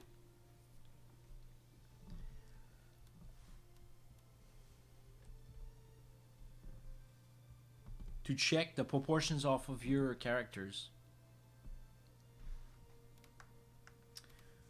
to double check those things, you can choose to actually just draw the cranium size of the face, right? And if you do it twice, you already have 2, right? And it's all gonna end up at 8 heads character right off. So you do the same thing here, you do the same thing here, you do the same thing there, and then you have a section of 4 balls. And then when you divide these things on the bottom, you can use those half ones again and add them 3 times for each It shows you the cranium is the specific size for the rest of the body. It's very important because some people would draw like giant heads and they don't know where the proportions are off. Well, you can check with this, and if you check also like the center of this, right? Is basically the width of that is basically exactly the two balls side by side.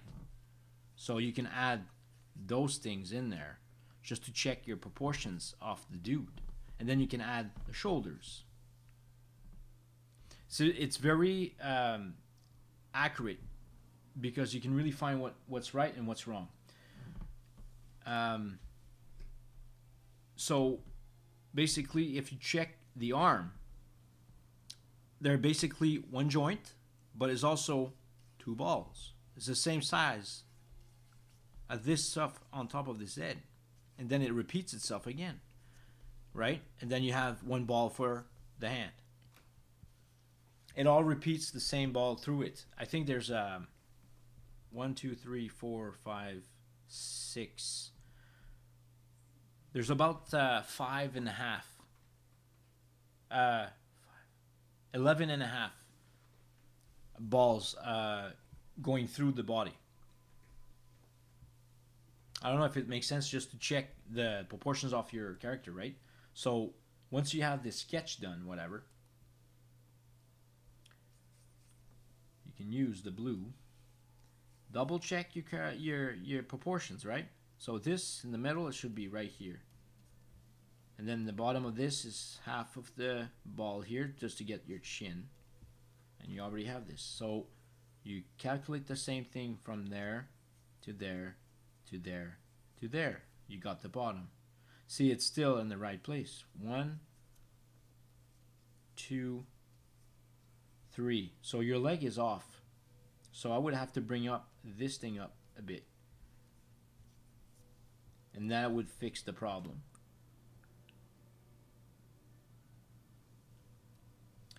And I would do the same thing. Repeat the same old fashion. 1, 2, 3. And then you got the foot. It's about the same size as the ball here. So let's put this in here. Then from that point of view, I can still build off of that. So if I want to check the width of my character, it all depends on how shoulder are, right? But the hips are usually perfect side by side. And the edges of this guy. So same thing goes like that, I guess. It's pretty cool how that works. Kind of advanced, but this thing makes sense to me instead of like looking at a book and trying to figure out stuff around. This helped to fix a lot of problems in my drawings. If you want to do some realistic proportions of things, right?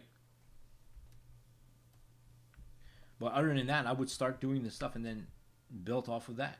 And then I would do outlines onto it. So I'm going to do just a quick thing. Not really so I would bring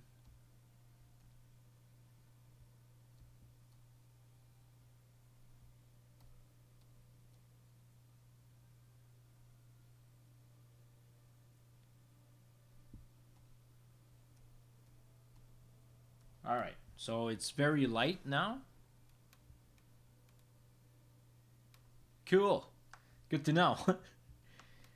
Just a quick thing. I'm just gonna build the character off of it. It would feel okay because the places are actually in the right places. But because of my knowledge of drawing a lot, this helps me to get things in the right place too, naturally. So you don't have to get too much fussy. Learn the curves and learn all these basic curve shapes and you'll be fine. Rib cage. It's so easy once you get those placement right. You don't have to think too much. You just have to put things down. I don't even look at the reference anymore.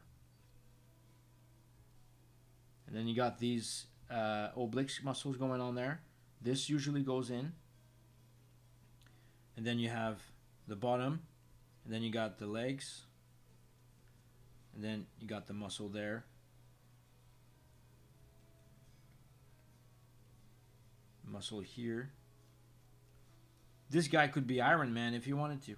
And then you want to add some weight to the guy. I mean, you can add like bigger muscles if you wanted to. I mean, it all depends. It's shape, right? This shoulder is basically a shape like this.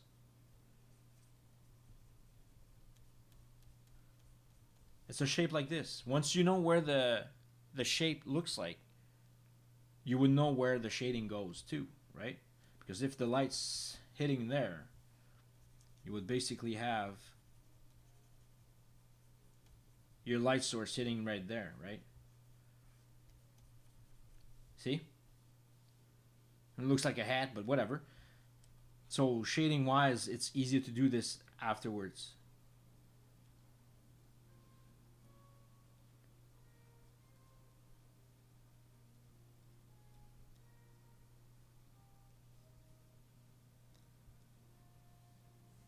I'm just gonna fix this a bit.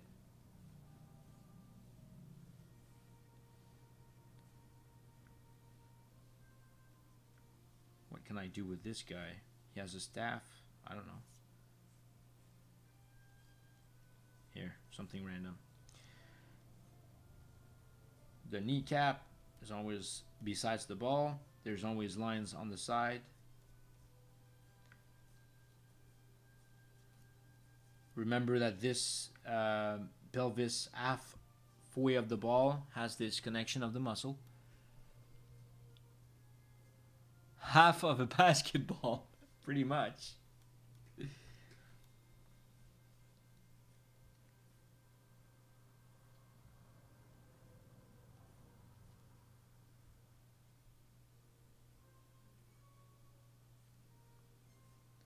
You want to add some weight and size because this is a guy.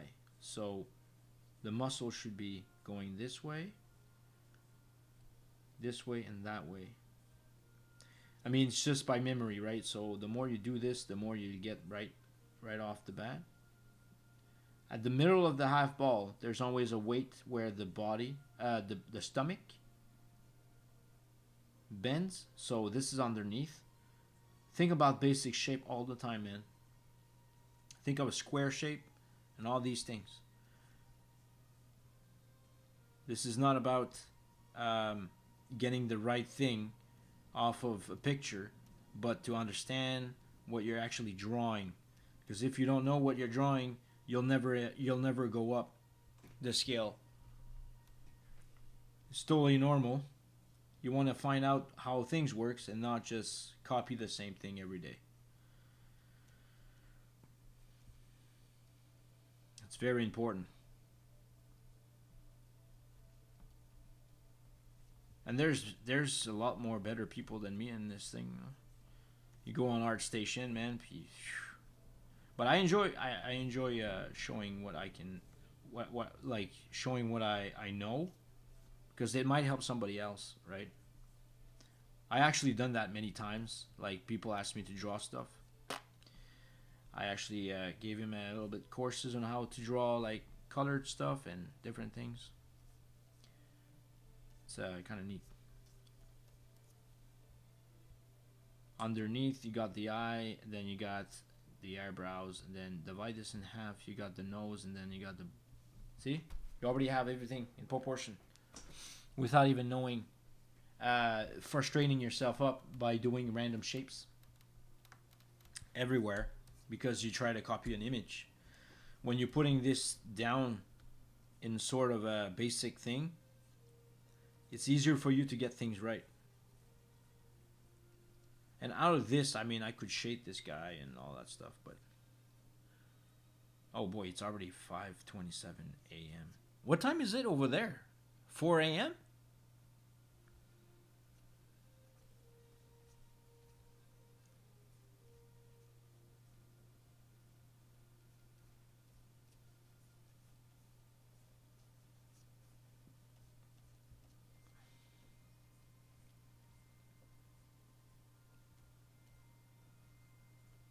Here we go. Perfect. We have a sketch, man. And then we can delete all these lines, and then we got this guy. It's cool. Just the start.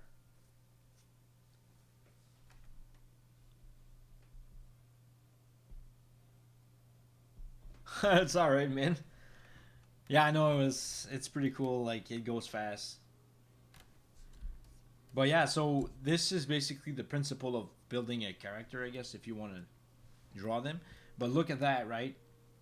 All the lines that I put into it are put in after you had that basic shape first.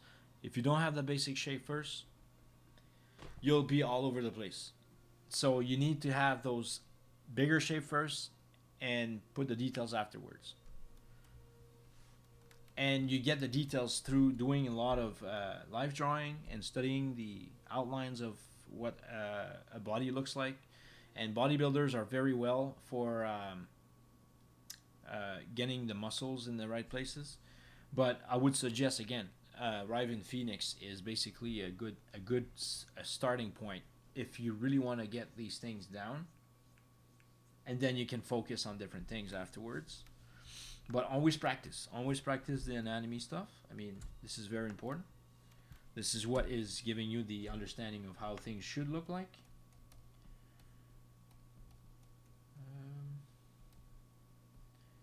Yeah, so I mean, I could draw the same guy, but very cool. Same dude, but I'm gonna make him big on whatever shape.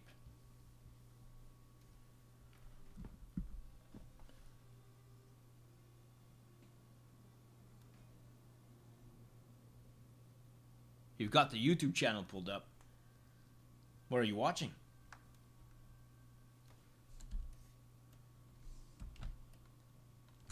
All right. So, I'll do the same guy, but I'm going to really jack this up big time. All right. I'm going to use a giant shape like this. I like to do this because it's a very drastic thing.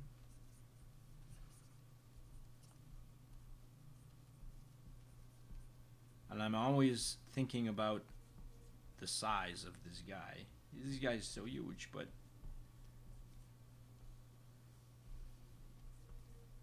half of this is the chest. You already know where all things goes once you understand those things.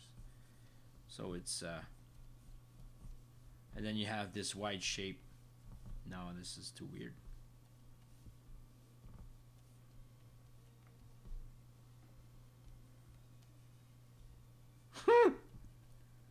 Yeah. Perfect. This guy has like giant muscles, man. You can't even go wrong with this.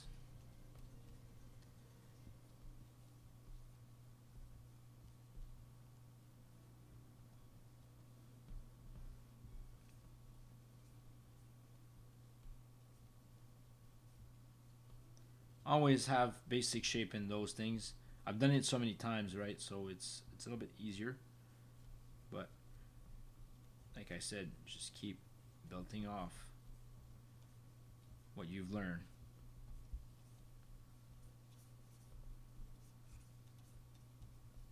And I'm still using the same type of thing. Then you can add a bunch of shading afterwards.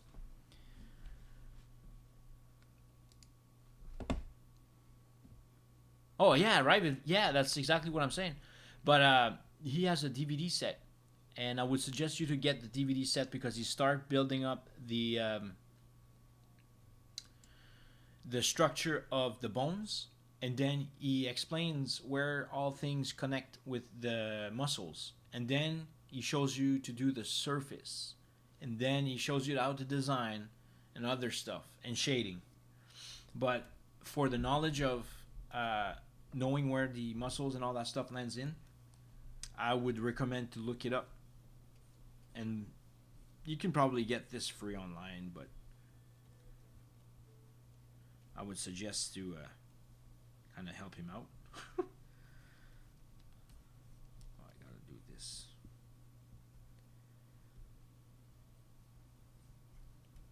Here we go. We got what? and everything is squared, right? Remember, like if you cut things all straight cut up, it's fun because it's easier to see the the shading patterns. See, I'm actually doing this and cutting off things in square shapes. This is very cool because I can already know where all these shadings should be by the fact of seeing those shapes squared up. It's fun to draw those square things because it's, like I said, it's easier to see them. So I modified this guy to look like this. It's the same dude. It's just a bit different. Big chest right here.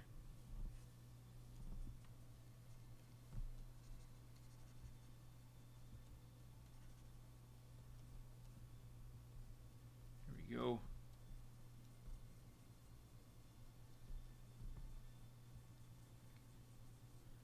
See, every shape has its own shape, so you know where to shade things a bit because it's all basic shape all over the place on top of the shapes that you've actually done for the proportions.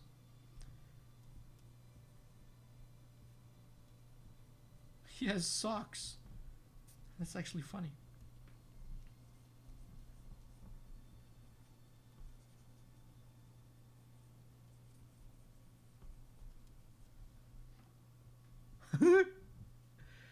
What is this garbage?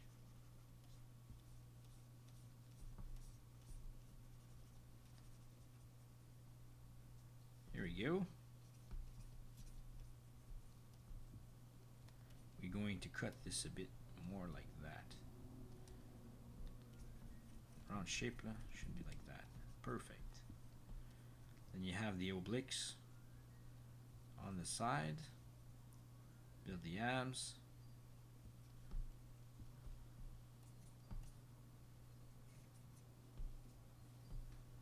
Why is it so slow?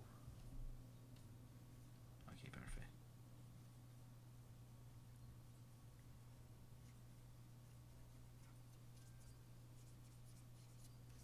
Perfect. It doesn't take too long to get these things done because, you know, trying to know where you're going.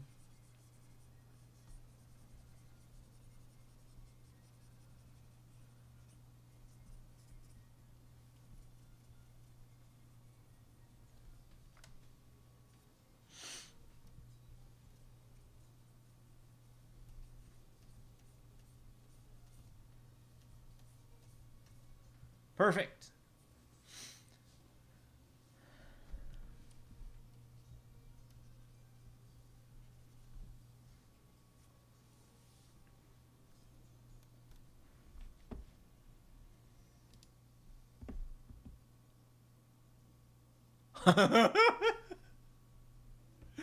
It's perfect.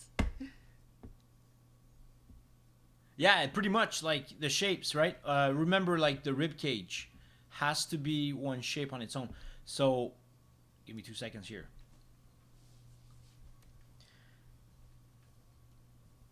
The rib cage needs to be divided on its own. So, two shapes, right? One shape, and then one shape here, right? So once you do that, you divide this rib cage, and you find the center line of it, where it's actually turning at, right? And then from that center line, you can cut this to do the chest muscle, and then you got the neck going through that rib cage. So don't forget also the clavicles that's on there. But other than that, you got the shoulders all right on here. It's one shape on its own. It's not the pelvis and yeah. So that's what I saw. Is like you use the same shape for the both of them. So I would what I do is I use one shape for the rib cage, one shape for the pelvis. Those are very important because if something is off, then the body will look very stretched like this, and something is wrong because it looks like a cartoon and a Grinch. You know what I mean? It's not gonna work. But you can still use this. Elastic Guy has this type of ability. So obviously the middle of the body can stretch, but those solid shape that we have, rib cage and pelvis, and the head cannot be stretched. The cranium is always a shape on its own.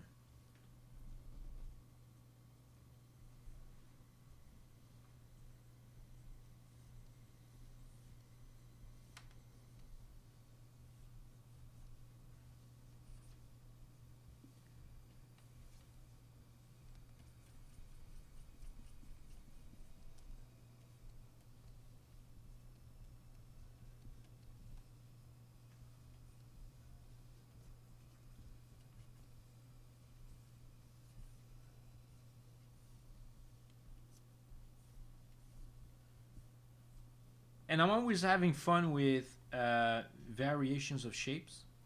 When I do caricatures, I really like playing around with shapes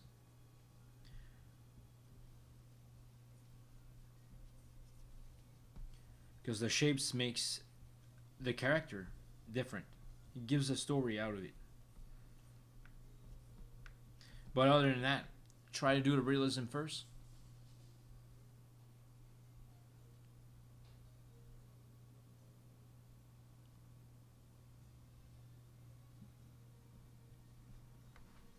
But yeah, thanks, man. But hopefully it kind of works. I find this works for me a lot by dividing those shapes together and dividing things off in half all over the place. Everything repeats itself in the body. And just to tell you how to draw hands, just a quick thing. Um, some people would try to do this square. How many times do we have to do this? And how long does it take? We can't draw these square and all that stuff for long. It's ridiculous. So I don't do this. I basically do. It's a good way to do the square. Obviously, is to find the proportions and stuff in studies. But for me, if I do that, then I do my knuckles in front of it. And then I do my hands with strings. I find that this is much easier for me to do. And I can just do that afterwards, type of thing, right? Just to get the gesture right away.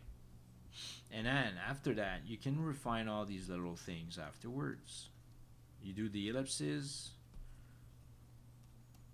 And the middle finger. Remember the middle finger? We use so much. It's actually the same size as your palm. If you look at your hand, the length of your finger, of the middle finger, is the same length as your palm. Usually that's what it is. It's a good reference to get things kind of proportionate. And then the thumb, when it starts, it's halfway in the palm. Say like I do a square. Oops. Divide this in half and do the plus thing. You got the middle finger, same size as this. This usually goes like that, and then 3 fingers like that.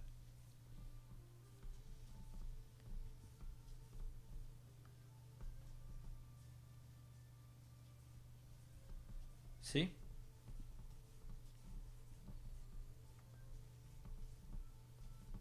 This is very simple, but just to give you an idea. Actually, it's not even that way. What am I doing?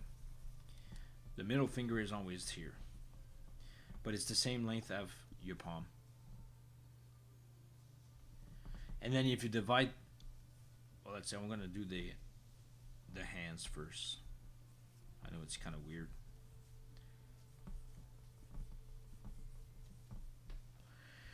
So half of your hand is actually where your thumb is and where the creases are. and then you put the thumb, and then if you turn this, because there's always round shape where your knuckles are, always round it off. You got the finger of the thumb, and then you got the top of the finger of the thumb. Bam, you got your thumb going on here. It's all divided in half. It's so cheap.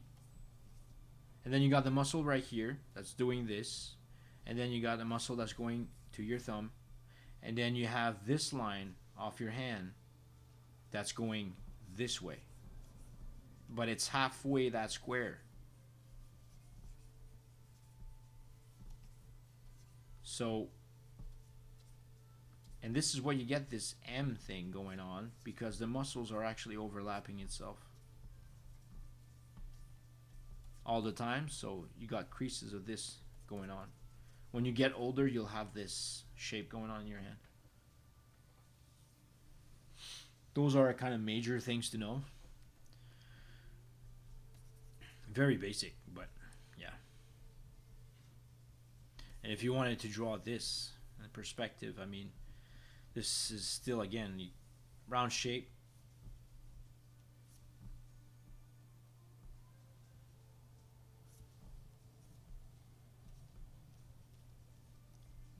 Now we're doing the ellipses, right? Each section of the fingers are ellipses. And then you got a thickness of the shape, of this shape here. This is round. You got the hands. Basically, divide this in half. You got the thumb over there. Can't really see it. Or maybe I should. Finger is all great. Here, we're gonna just put the thumb here, which is kind of ridiculous, but whatever. And it folds right here. And it's a hand.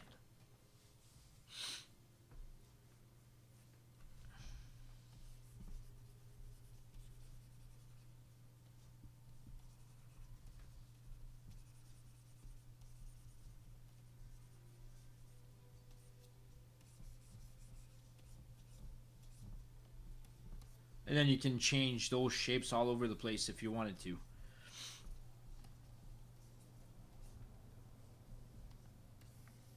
Yeah. So try to have fun with these things, man. Draw faces, man, and draw them square. Draw them all rectangular. Do the same type of rule. Drawing a face, right?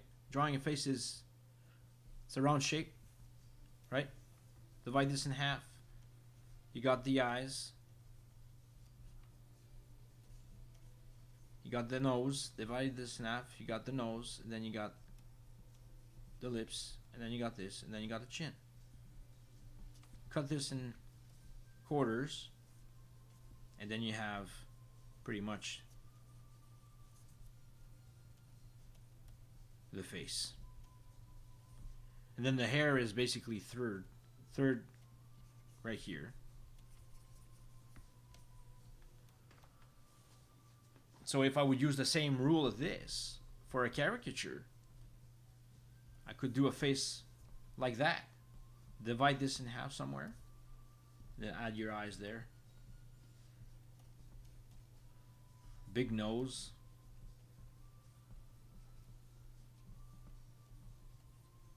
This is all weird. The hair is on there. The big ears. And you got a caricature. Big chin.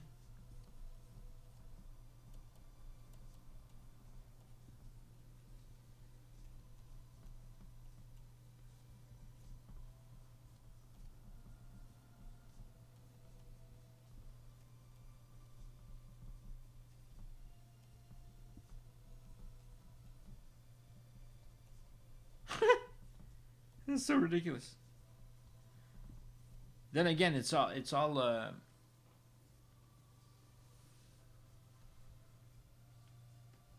well, it's just starting to do like a lot of sketches will give you speed. enforcing you timing. There's websites you can actually use for sketching a certain time per picture. Do this for a while, and your speed will get better. And the more you get to draw, the more you'll find tricks that works for you. Because anybody that tried to teach me something in some ways, it's not really all exact the same way, but it does help because long time period. It shows you what you've learned with them. You might use what they actually teach you, but later on you'll find your own ways, which is where you start getting really good at stuff and understanding yourself a bit mentally.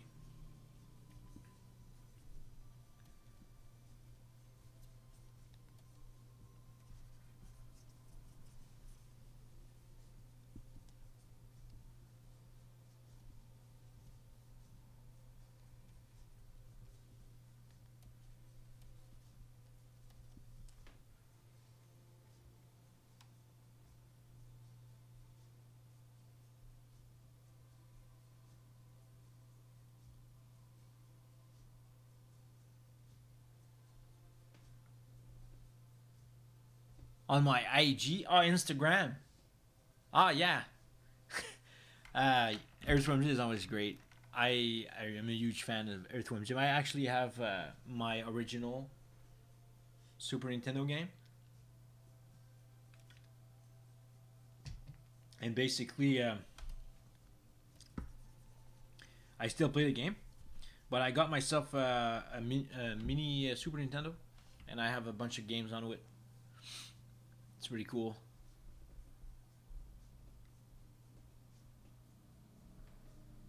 It's the best thing ever. That's why my fan art stuff is based on, I guess, video games.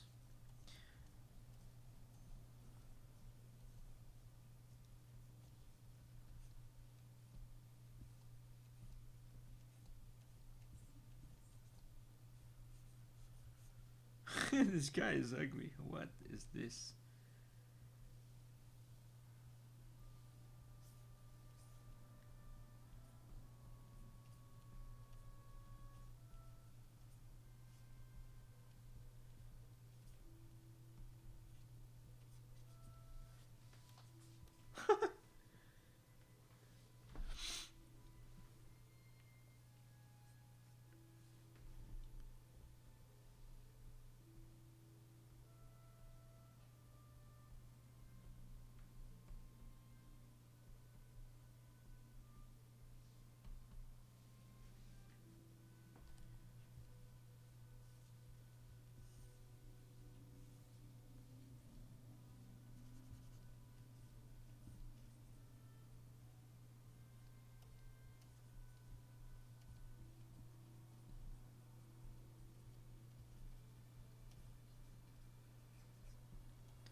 This man is an artist.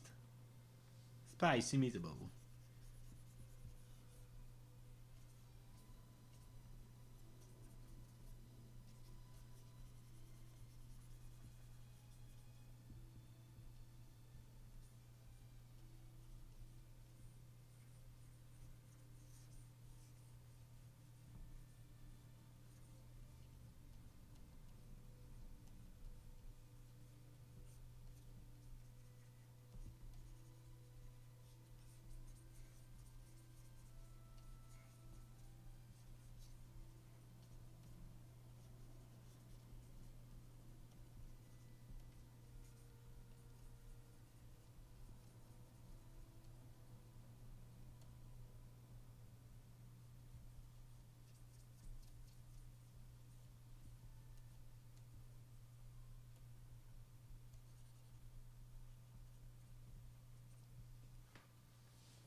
Well, it's just random stuff, man. Sometimes it doesn't work that great, so I get frustrated. But I mean, a lot of drawings, lots of drawings.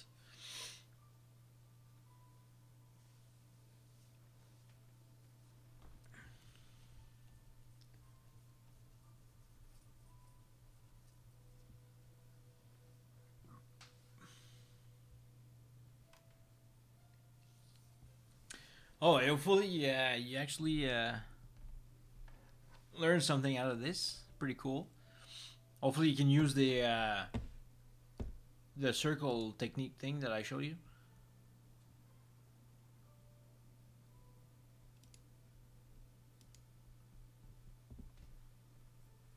But I always use the stick figure in references if I have trouble.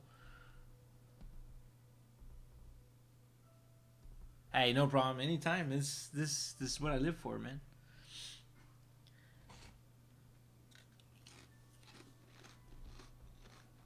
But yeah, I would have to go to bed. It's like 6 o'clock. I actually work at 5. That's not bad, but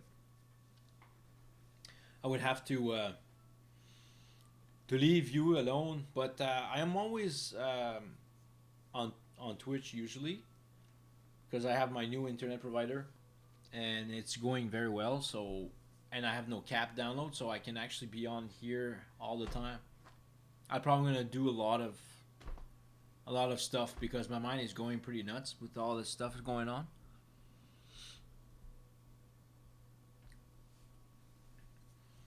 Yeah, so yeah, absolutely, and it'd be my pleasure to help you again, and hopefully I can see your new progress of drawings, and maybe I can give you some some some advice and stuff like that if you want to. It's up to you.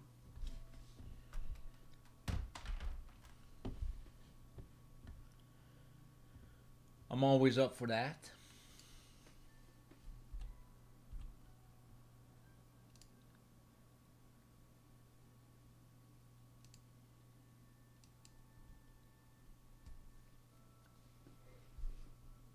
Take care, man.